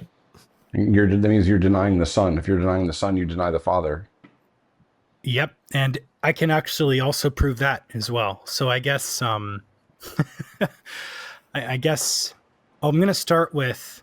So I read St. Chrysostom's discourses against Judaizing Christians, and the ADL recently put out something saying that St. Chrysostom shouldn't be read and should be like removed from any kind. Yeah, that's how you know it's good. Yeah, I mean, it's like, oh, cool. Like, thanks for the reading list. But I own a copy of this, and I decided for myself what to read. And my priest even told me, he's like, at the time I was a catechumen, and he said to me, like, you might just want to, don't take it personally, what they're saying here. But so I read these, and at the time, for context, St. Chrysostom is in the 3rd century Near East, and he's in the great church of the city. And at the time, Christianity and Judaism are, for lack of a better term, coexisting, but it's not seamless. Judaism at this time was still proselytizing. And that sounds kind of crazy. How is that possible? The Jews that we know today are not proselytizing to the Goyim. Well, what people would do in this syncretic world where Christianity is small and fledgling, if they're not Christian, what are they doing? Well, they're trying to kind of hedge their bets with the divine. So what people will do is in the 300s, they need like a boon for something. They need luck. They have a event that they're trying to get good fortune on. They would try to cover their bases. They'd go to the church and they'd go to the synagogue. And they would try to get the blessing from all the local religions. Because that's just, if you don't understand theology and you want as much luck as possible, why wouldn't you? And for St. Chrysostom, that is a gigantic sin. And for any Christian, a gigantic sin. You don't confess multiple religions. You confess Christ, period. But St. Chrysostom says a lot of things about the Jews. He says in one of his homilies, when so many blessings from heaven came into their hands, they thrust them aside and were at great pains to reject them. The morning sun of justice, that's S-U-N of justice, arose for them, but they thrust aside its rays and still sit in darkness. We, who were nurtured by darkness, drew the light to ourselves and were freed from the gloom of their error. They were branches of that holy root, but those branches were broken. From their childhood they read the prophets, but they crucified him whom the prophets had foretold. And this will make the hair stand up on your neck, Stormy. So the godlessness of the Jews and the pagans is on a par, but the Jews practice a deceit which is more dangerous. In their synagogue stands an invisible altar of deceit, on which they sacrifice not sheep and calves, but the souls of men. And there's a separate item. On the eve of Pascha, on or around the year 300, he explicitly points out, and people might not know this, the Jewish Passover and the Christian Pascha, Easter in English, occurs on a very close date. And even at that time, chronologically, it occurred at the very similar date. So, of course, St. Chrysostom, who's trying to keep a separation between the Jews and Christians, has to differentiate between Passover of the Jewish kind and the Pascha, Easter, of the Christian kind. And he says in his third discourse, "Do you not see that their Passover is the type, while our Pascha is the truth? Look at the tremendous difference between them. The Passover of the Jews prevented bodily death, whereas the Pascha quelled God's anger against the whole world. The Passover of old freed the Jews from Egypt, while the Pascha of Christ has set us free from idolatry. The Passover drowned the Pharaoh, but the Pascha drowned the devil. After the Passover came Palestine, but after the Pascha will come heaven." So there's a lot of metaphysical significance in the differences between that holiday. So this is just another point that there is not like a slight deviation between these religions. No, I mean, what does Paul say to the Galatians? Right, literally, Paul's letter to the Galatians. Galatians, this is like early Christianity. What isn't? But I can't remember if it was in Greece or Rome. The Galatians were, but basically in hostile territory, early church, and he's talking about the Judaizing heresy. He speaks literally about circumcision, right? Because the Jews see the young Christians and go, "Oh yeah, you're Christ. Yeah, he was one of our guys. But you see, you're doing the Christian stuff all right, but you're missing all the super secret stuff, right? All the secret, Hebrew stuff. So you got to cut the tip of your cocks off, like us." And that's how you really, really do the Christian stuff. You got to be like Christ, right? Yeah, well, he was one of us. He had the secret cock snip. The funny thing is that didn't just stay in the year. That didn't just stay in the year like 50 AD. The crazy part was, but what's funny is that Paul basically says to them, right? If you think you're going to go through the killers of Christ to learn how to be a Christian, right? Or, basically through the killers of Christ to get to the kingdom, maybe it is best that your cocks were cut off. Like, so, I mean, that, and this is coming from somebody who formerly was a Jew. And he's telling Christians, like, you need to have nothing to do with this. Right. If you look at the... like, it's right there in scripture. You don't even need to know ancient history. I don't have the passages from the Talmud pulled up. And if you just Google if you look up a lot of our guys on Twitter, you'll see the Talmudic passages of how they view Christ and treat Christ. But I didn't just want to go with that because that'd be a little bit of a softball. I wanted to look later on. So I wanted to look after this Maimonidean philosophy. I wanted to look after the year 1000 for how the Jews would grapple with Christianity. Because I think if you look at the more ancient texts, it does appear to just be Gnosticism. And I wanted to understand, outside of a very strict rabbinic understanding, how did the actual average Jewish person refute Christianity? Well, the best source for a medieval Jewish attempt at refuting Christianity is the Nizahon Vetus. It's written, I can't find the author attribution, but essentially what happened was during and prior to the Inquisition, a lot of Jews were genuinely converting to Christianity. Obviously, not all of them. There were a lot of issues with this. That's why the Inquisition happened. A big item is that these Jewish converts to Christianity, the genuine ones, they would inform the Christian priests and bishops about what the Jewish arguments were against Christ. So this actually improved the Christian ability to dispute Judaism. And so this text is actually the Jewish refutation against these improved specific arguments. And there's a lot of quotes.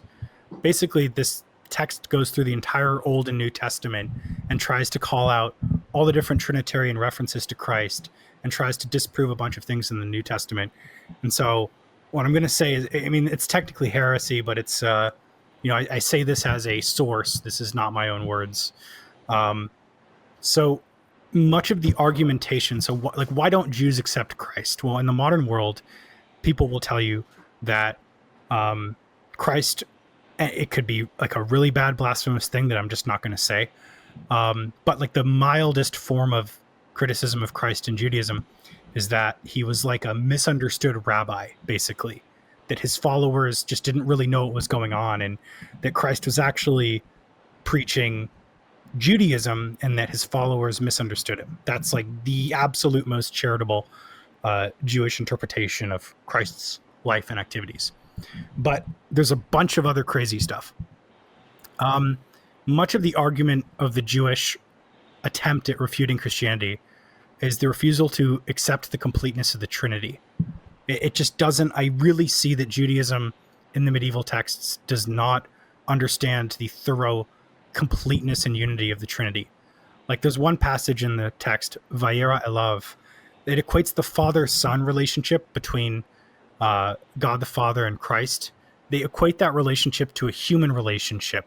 They don't understand why Christ is what he would say what he would say. In Vayeshev Yaakov, they claim that Jesus was hanged. So at multiple points in this text, they don't actually admit that Christ was crucified. They claim that Christ was hanged. In Ve'eleh Shemot, they claim that Jesus knew magic from Egypt and that he had spent 2 years there. And they follow this up. You'll like this one, Stormy. The rabbis say that 10 measures of magic came down into the world from Egypt. Egypt took Egypt took 9 of these for itself, and the rest of the world took 1. I just thought that was a very eerie statement. The formal refutation of the Christians argue that the Shema prayer is actually an argument for the Trinity. If you look at the English text of it, I'm not going to say it because it's heresy. There is a Trinity in this. It's Deuteronomy 6:4. Their refutation of this is that Deuteronomy 6:5 says, Lord your God, which is only 2 names, and therefore, because the line after it has 2 names and the first line has 3, that the Shema isn't actually a Trinity. You know, it's these kind of semantic BS word games. And the argumentation against Christ just continues to get worse and worse.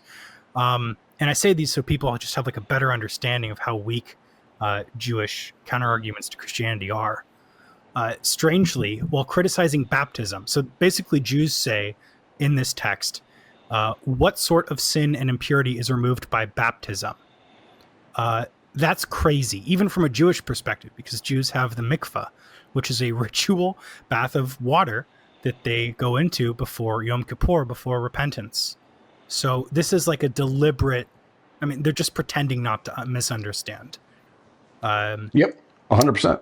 Another thing, Like, so yeah, go ahead.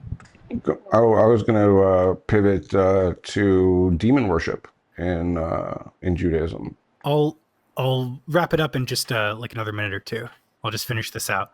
So Christ fasts for 40 days, and then they ask a stupid question: what kind of God needs human food and drink? So this doesn't even rise to the level of like a Nestorian heresy, where they can comprehend like a separation between the divine and the human components of God. It's a blatant understanding to they're deliberately choosing not to understand that there's any kind of divinity in here. It's like a kindergartner's argument against it, right? Another element, even in the language, they can't differentiate between familial siblings and siblings in Christ. So they look at Isaiah and they see that there are brothers and sisters in Christ, and they say, well, Christ doesn't have any siblings. And then there's like a chapter in the, I think it's 52 or 53, where Christ has children, Yeladim, and then they say, oh, well, and Rabbi Tobias Singer, even in the 21st century, makes this argument, well, Christ didn't have children, so how can, that prophecy is false? Well, they're not literal children, and even in the Hebrew, relations between familial sibling, like you can have a abstract sibling, like a brotherhood or a sisterhood, and you also can have like a godson or a godchild. You can have a non-literal child or sibling in Judaism. So further, like every single one of Christ's miracles in the New Testament, they just minimize all of them. They say some really sacrilegious stuff about the Mark account of Jesus's body and blood. And they say they basically just they choose not to understand it. When they say that when Christ encounters the Samaritan woman at the well, Samaritan woman at the well, the argument is, why does God need to drink water? You know, it's just these stupid arguments over and over and over again. Well, I wouldn't expect anything different. And As it's tablet, Gnostic. That specifically is another Gnostic argument. exactly right. Denying of the flesh. Yep. The Tablet Magazine's August 14th, 2012 story, The Talmud and Its Many Demons. I urge everyone to read it. Chief among those demons, most interestingly, is Yosef, the founder of Israel, according to the Talmud, is a demon. This is from My Jewish Learning. Joseph the demon actually appears elsewhere in the Babylonian Talmud in Tractate Pesachim, well, where we encounter two of his teachings, but we also have evidence of Joseph from a non-Talmudic source of the same time period. A clay bowl inscribed in Aramaic with incantations against danger and dangerous demons, they differentiate. On this one bowl, the scribes list a number of powerful rabbis who historically fought against the threat of dangerous demons. And one of those listed is none other than Rabbi Joseph the Demon. Joseph the Demon is a rabbinic informant and teacher of the rabbis, or perhaps even a rabbi himself. In their discussion of the laws of Sabbat and the limits of it, then these rabbis are so confident in the amazing power and welcome of the rabbinic community that they assume that everyone in the world, human and spirit, would want to be a part of it. Now that's a big tent, exclamation point. Well, let's go to also My Jewish Learning study on demons, Dybbuk, D-Y-B-B-U-K-S, the thing that Lex Wexner, child rapist and Israeli intelligence asset, and also owner of Victoria's Secret, says in his 1985 interview with the New Yorker, lives in his head and was put in his head when he was very young by a rabbi. And it's the Dybbuk that tells him to do things and will suddenly wake him up at night and urge him in certain directions, this way and the other, and it leads to him making good business decisions and besting his rivals, and he probably has to feed it children. But here we go. As compared with other ancient Near Eastern texts in which demons play a central role, the Bible is nearly silent about the existence of supernatural beings, but not the Talmud.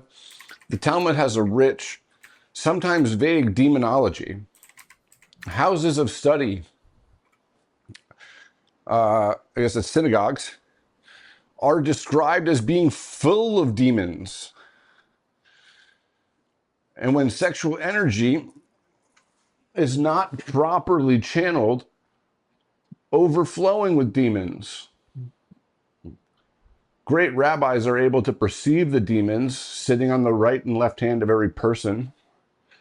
They are able to harness the divine creative energies of these demons to create animals, which can be consumed for food.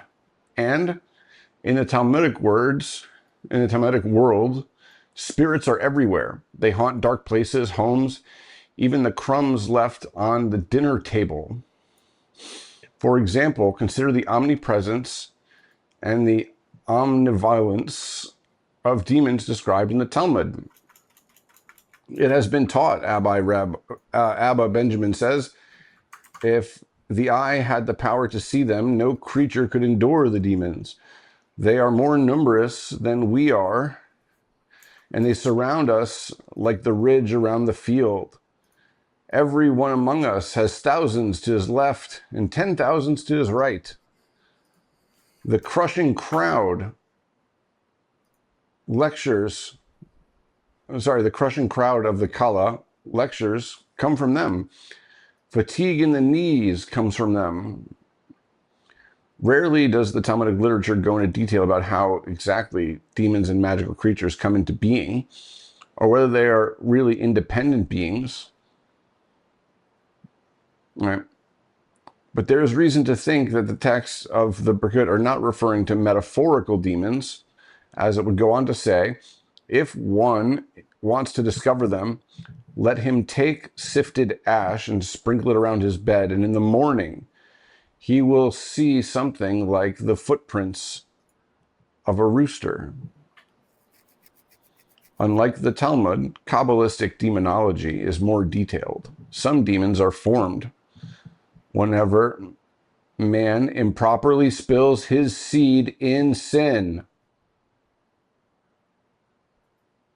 Porno. Also, Onanism, the story of Onan from the Bible. Yep. The same Abba Binyamin, sorry if you've already read this, he says in a Belkot Shesh, in another Baraita it was taught that Abba Binyamin says if the eye was given permission to see, no creature would be able to withstand the abundance and ubiquity of the demons and continue to live unaffected by them. Oh, boy, isn't that the fucking truth. You know, and I mean, okay, like wait, real quick, hold on. Yeah, go ahead. Other demons are, as in the Christian myth, rebellious angels, or in the case of Lilith, who appears throughout the Talmud, primordial humans who were disobeyed in the divine plan. All right, hold on. Where are my photos? There we go. I have another lovely bit of Talmud to read you. Where are you, Miss Lilith? I'll just search real quick. Haha. But, oh yeah, here's another one that you might find interesting. A lovely passage. We're talking about demons. And Satan in particular. He says nice things about him. Where it talks about how Satan came and, here we go. The Bava Batra 16a, I Samuel 1:6. Pinah upset with Hannah in order to motivate her to pray. Rav Afa Bar Yaakov taught this in the Papayana, and Satan came to kiss his feet, the rabbi, in gratitude for speaking so positively about him. That's odd.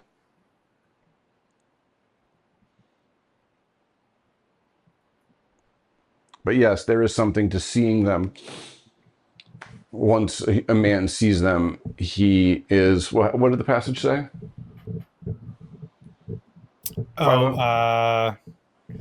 It was, sorry, that one hit home. It was like he would basically be overwhelmed by all of them. No, I think it said something else. Could you read it? Or if you can find it, I can find it. It was, yeah. Here we go.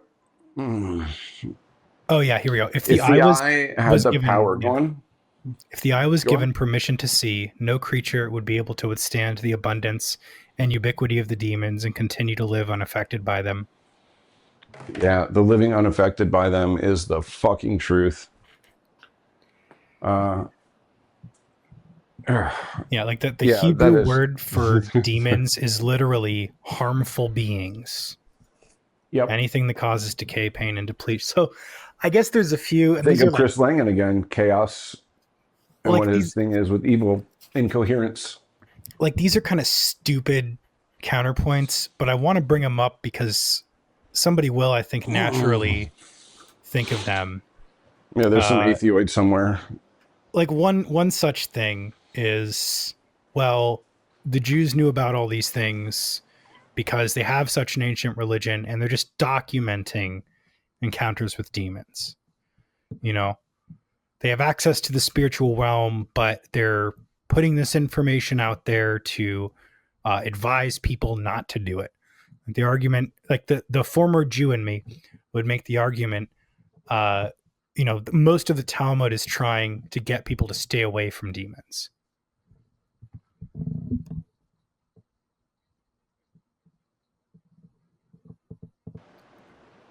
Is that true? No. But I mean, I guess that's just what would come into mind. Because like the preventative measures for this, I Well, found go on and also tell more me why interesting. it's not true. Well, it's not true because okay, like just objectively, all the different rabbis and all the different eras are encountering Hellenism.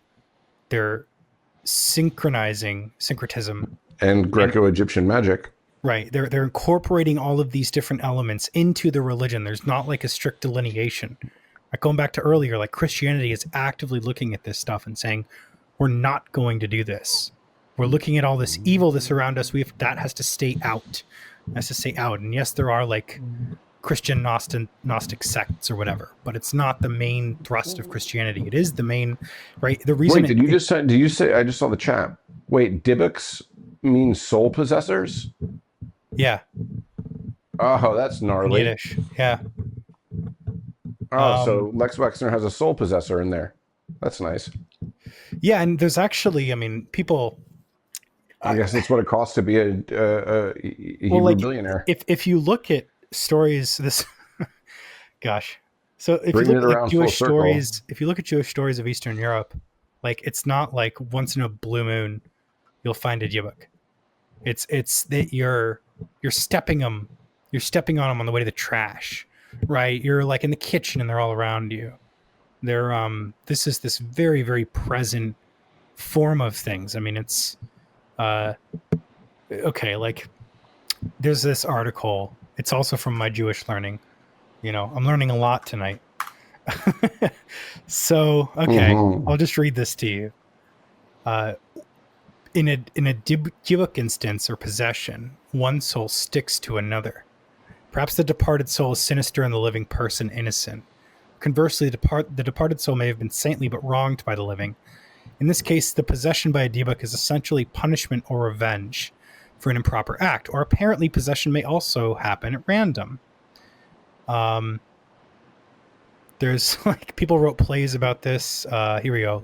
In the Lurianic Kabbalah, there's also sometimes the soul of a departed righteous person may impregnate the soul of a living person. This is called an ibur. It's usually a positive, not a negative. Sometimes a righteous soul undergoes it so it can complete a task or perform a mitzvah. Sometimes it does so for the benefit of the host soul. Really, it is no different from possession than a Dibbuk, but practically speaking, they are polar opposites.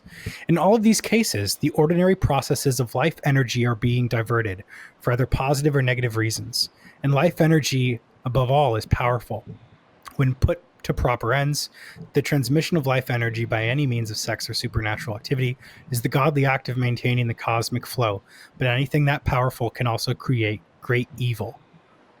Then it goes into like the story of the golem, and you know it's a whole nother freaking. I mean, most people know the golem of Prague, but that's another.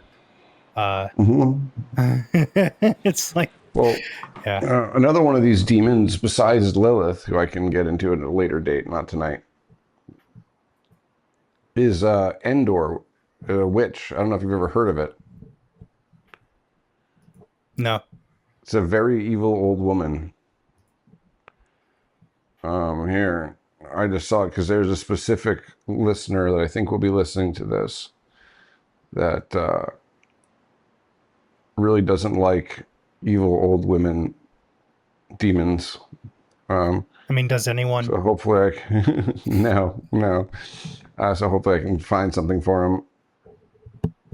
And I have another like gay counterpoint. But I just, this is stuff that when I hear you talk on other podcasts, Occurring in the Witch of Endor, occurring in the Hebrew Bible, was consulted by Saul to summon the spirit of the prophet Samuel. She's a necromancer. Saul wished to receive advice on defeating the Philistines in battle. After prior attempts to consult God through sacrifices and sacred lots and other means had failed. However, what was summoned, whether the actual ghost of Samuel or a spirit impersonating him, the latter, delivered a prophecy of doom against Saul and his armies, who were defeated per the prophecy. So apparently, wait, why does this person Why does this person in my Jewish learning tell me why this person has this evil witch has a repeat presence in Judaism, the Ebor? There are other possessions, possibilities that may happen as well. A soul may visit a person during sleep, bringing messages from beyond or prophecies about the future, or it may haunt a place. As in popular stories, sometimes the soul of a departed righteous person may impregnate the soul of a living person. The process is described by Lurianic Kabbalah. That's the gnarly one with all the black magics. Well, they're both gross and heretical and should be burned, but the Lurianic Kabbalah is what gave us our lovely Shabbat friends. Yeah, I just want to say a few more words about that, because if people, there might be people that are listening to this thinking like, well, okay, you're looking at some like doctrine and this is medieval history or whatever. When I lived in Israel, I actually met one of these rabbis, and what he did was really interesting. One of my friends at the time was complaining about evil spirits in the house. You know, just couldn't sleep right. Nothing was going right. His life was a mess. And what the rabbi did was the rabbi came into the house and, he made the friend sit on like a very specific chair. And then he went around the entire house, rearranging all of the objects within the house. Like all the furniture had to be moved to different places, and all the little things that were stacked everywhere had to all be like laid out a very certain way. And there was, there's number, the count is involved. And also like there's certain things that are said, like incantations. And this is not regarded there as some like woo-woo Madonna crystal magic crap. Like this is very serious stuff to the Chabadniks. And also, that probably sounds a lot like feng shui, who in Western culture is exactly what Philo just described. Dumb crystal bitches like Madonna, whatever.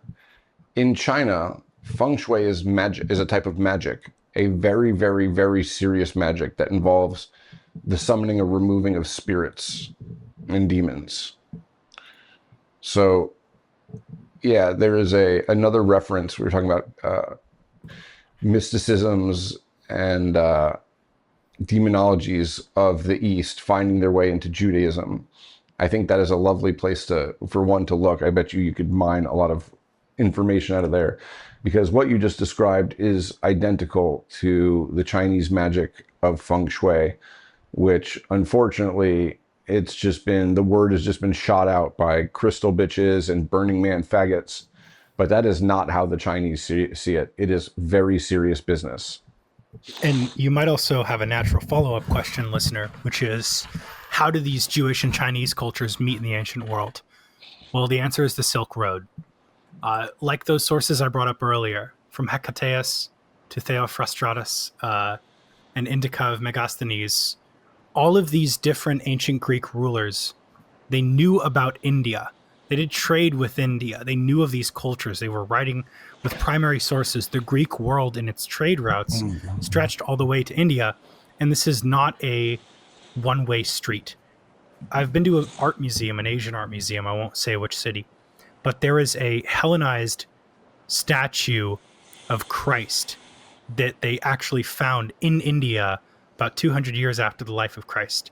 And you might also ask, well, how can you prove that Jews got to India? There is pottery. Well, because the Indians are so fucking Jewish. Sorry. they really, there's like they really are. Let's see here. I won't be able to, I won't waste time Googling it, but there's this little handmade Chinese statue from about the year 600 BC. And it's a statue of a Jewish merchant with a giant pack of goods. And they found it right smack dab in the middle of China.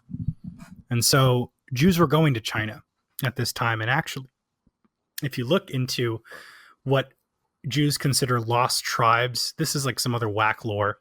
But there's supposedly, just as there are lost tribes of Jews in Ethiopia, there are lost tribes of Judaism within India as well as within China. These are supposedly Jewish sects of people that have continued their tradition since the Jewish merchants went there along the Silk Road. And I think it's very apparent that a lot of these primary source Hellenistic writers, they're not just bouncing theology between like a binary of Christianity and Hellenism or pagan items. I mean, I think that narrows the field to what it actually was. I think it's quite apparent that there are further Eastern ideas that are circulating among people. People, I mean, if you look at a map, the Babylonian world was further east than people can imagine in their minds. I mean, this was this broad world, and also that the climate was different, that it existed in a time where the Middle East was not as dry as it was today. It was much more wet, which means, you know, it's a lot easier to pass across these different areas. The geography was quite different. So I guess I'm just kind of going, but I mean, I think it's very important that people get an understanding of like why this is like a problem, because another counter argument, I don't even want to dignify it by calling it a counter argument. People will just say like, yeah, so what? You know, I can go to the bookstore and I can get tarot cards and I can get all this other stuff. Like I can do a seance. I can get, you know, I can type AI stuff. I can whatever. I think, I mean, my personal opinion here is, as an Orthodox Christian, you don't do any of it. There's no crystal stuff. There's no tarot stuff. Anything that you do, it is explicitly Christian, or you don't touch it. And it's not because of some superstition. And it's certainly not because of any kind of ignorance of the evil of this. I think this is actually an overfamiliarization of the evils of magic. If you look at the church fathers, they're very, very explicit in warning people about this stuff. And all of this, I think, has like the same metaphysical origin point of being, I don't know if this is the right term for it, Stormy, but it's like a portal to evil. I've seen a lot of articles to make it a little bit more relevant to the modern day now. I've seen a lot of articles of people that will start thinking they're prophets because they type stuff to AI, and they'll kill themselves, and there'll be all kinds of crazy things that will happen. And I think, you know, one point that you've said on your podcast with Astral, which was excellent, and I recommend people listen to it. And I don't, Astral, if you're listening to this, I understand why you wouldn't trust me. Like, I think you almost, like, no one ever really meets a sincere Jewish convert to Christianity, so I don't hold him against him. I think when you look at the nature of this magic, you don't have to do magic deliberately with evil in mind. It's the mechanism. When you open yourself up to this stuff, evil flows through it to you. You don't channel it. I mean, this is another part that the rabbis talk about over and over and over again. The reason, you know, you're setting up all these wards against all these different demonic influences within Judaism, and some of it's crazy.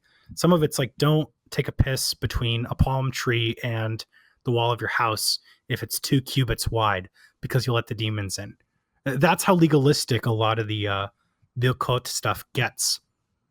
And looking within the Mishnah, like, a vast majority of it is mundane law, but a lot of it is these just rules protecting people over and over and over and over again. And they don't just do that just because. The priest caste is extremely aware of, I'm not going to say how to control evil, but they know how it enters, and they know exactly how it spreads through people. And if you look at the Old Testament, I mean, there's a lot of smiting. There's a lot of smiting going on. So, kind of rambling a little bit there, but I'm very, you know, I one thing I really appreciate about Orthodox Christianity and other forms of Christianity is you don't touch all this stuff. I mean, even the like satanic panic, or the whole like, don't read Harry Potter, it's Satanism, and people laugh at that stuff. But then, to bring it back to the start, look at this tranny shooter from earlier today. This can't be explained through some stupid materialist or purely psychological reason. This is not just like a simple, oh, this person took pill, they went a little nuts and they got angry at someone. This is just, it's an unleashed demon. You can't really see it as any other way. And also, if you notice the thing, I mean, this just got me so mad. The mayor of Minneapolis went on TV and said, don't pray for the kids. Jewish mayor. You know, that, I don't even have the words for how angry it is. I don't want to yell into my mic because it's not good. That's funny because one of the Krasenstein brothers happened to say the exact same thing. Don't pray. Prayer started this. Don't pray. Why are all the Jews suddenly on the same page about how to respond to this? That's really weird. Brian Krasenstein says the exact same thing, and I believe he said it right before. I think I just here,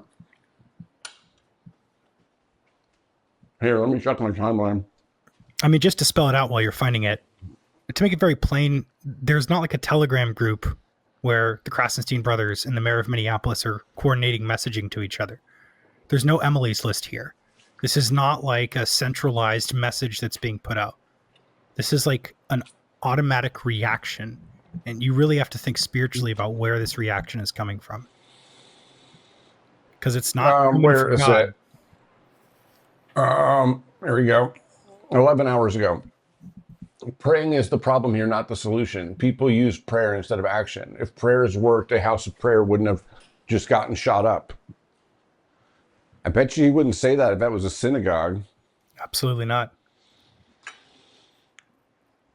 It makes me Well, one of the things we're seeing is the immediate politicization of this. So the like Laura Loomer, of course. I mean, just a complete and utter psychopath, and somebody that please don't let her,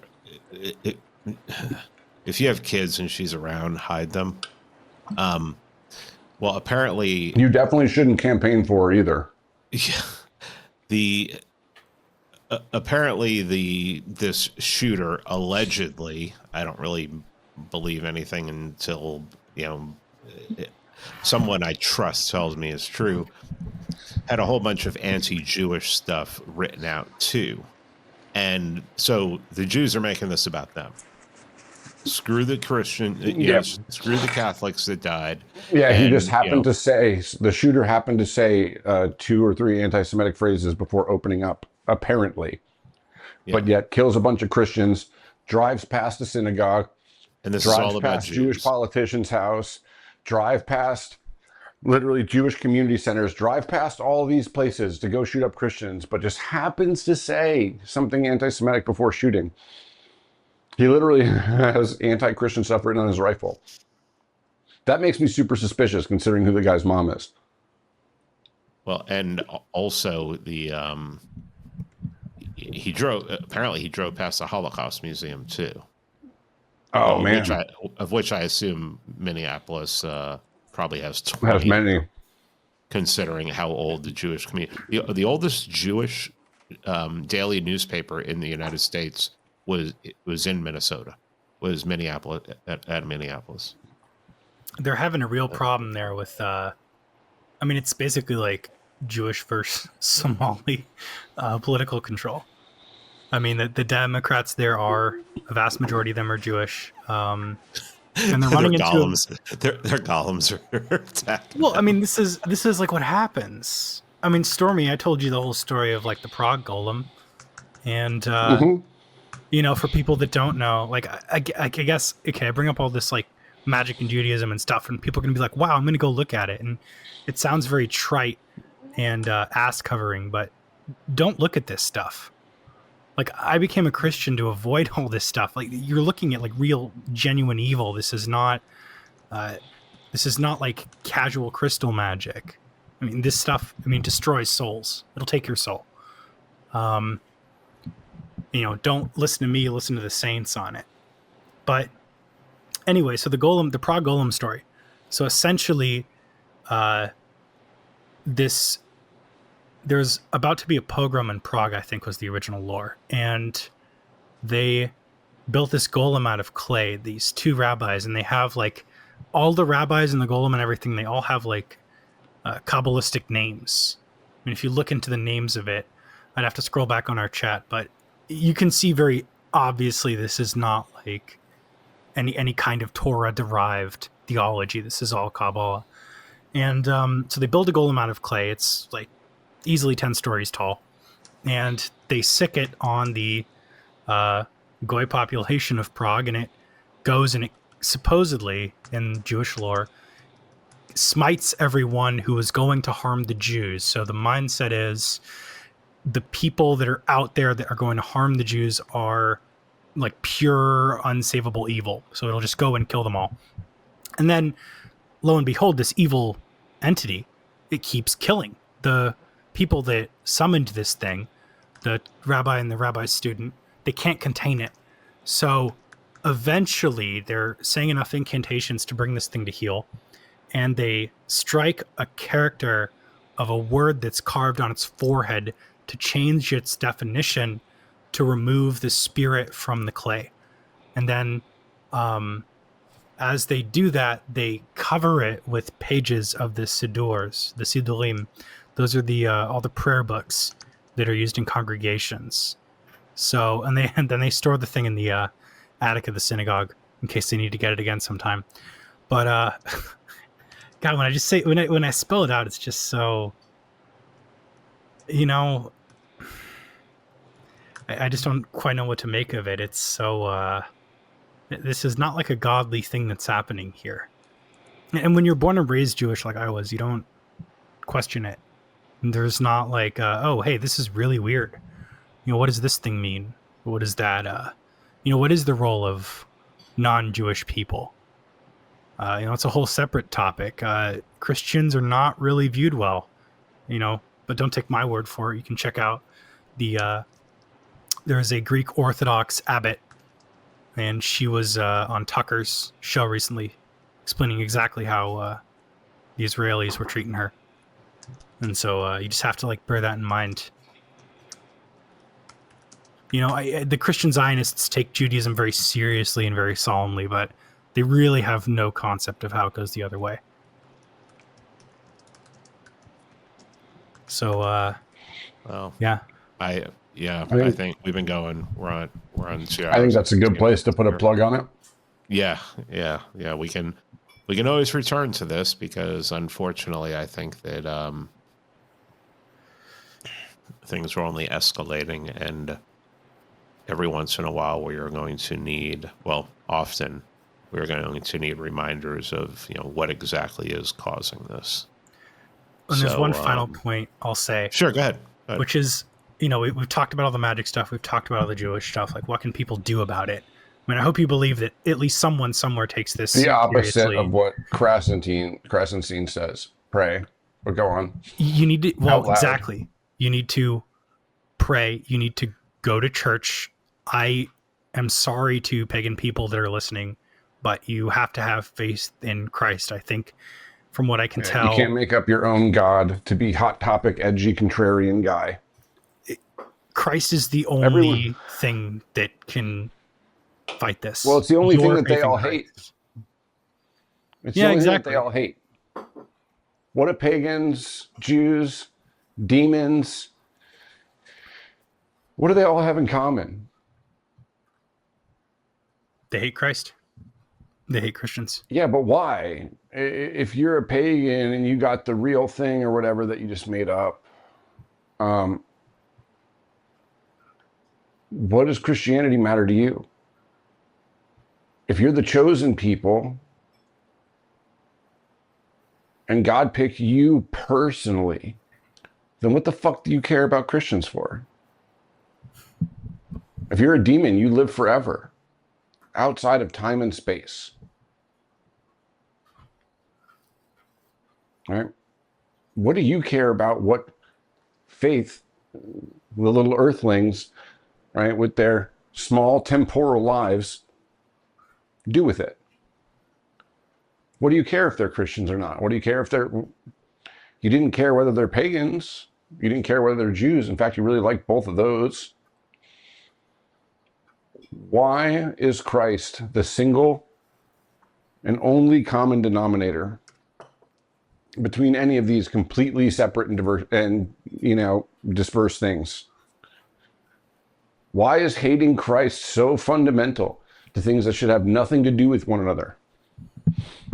Because Why should a Christ, demon give a fuck about what you pray to? Christ is the only Right? thing that dispels evil. Period. What is evil? Chaos, incoherence, entropy. What is If you want to, if logos? people want to know, look, the people who are practicing this stuff, they're pretty open about it. Okay. If you Yeah, just they wear tiny want, little hats. well, you don't, you, you may believe that they do this stuff just as some kind of ritual and it doesn't mean anything. But if anybody wants to see something that's pretty unexplainable, I'll link to it in the show notes. Go to YouTube, type Goddard, that's Gottthard, tunnel opening ceremony, June 1st, 2016. Oh, Yep. is this a CERN thing? Yeah, this is the opening ceremony of the largest tunnel in the world. And just watch. Yep. They had a Just similar watch. opening ceremony for CERN, by the way. Yeah. The Large Hadron Collider. But this one, Same. Go on. this one is, it's inexplicable. I other than it's just It's just a LARP, bro. Europe's They're just playing elites. around. Europe's elites came to this tunnel and cheered on this opening ceremony. Just go watch it. Goddard tunnel opening ceremony, June 1st, 2016. Mhm. They're not hiding it. There's an article on it in the BBC with all the pictures, and it's just insane. It's some crazy, insane shit. All right, gentlemen, I'm going to say good night. Thank you very much for joining me. I appreciate it. Absolutely, it was a pleasure.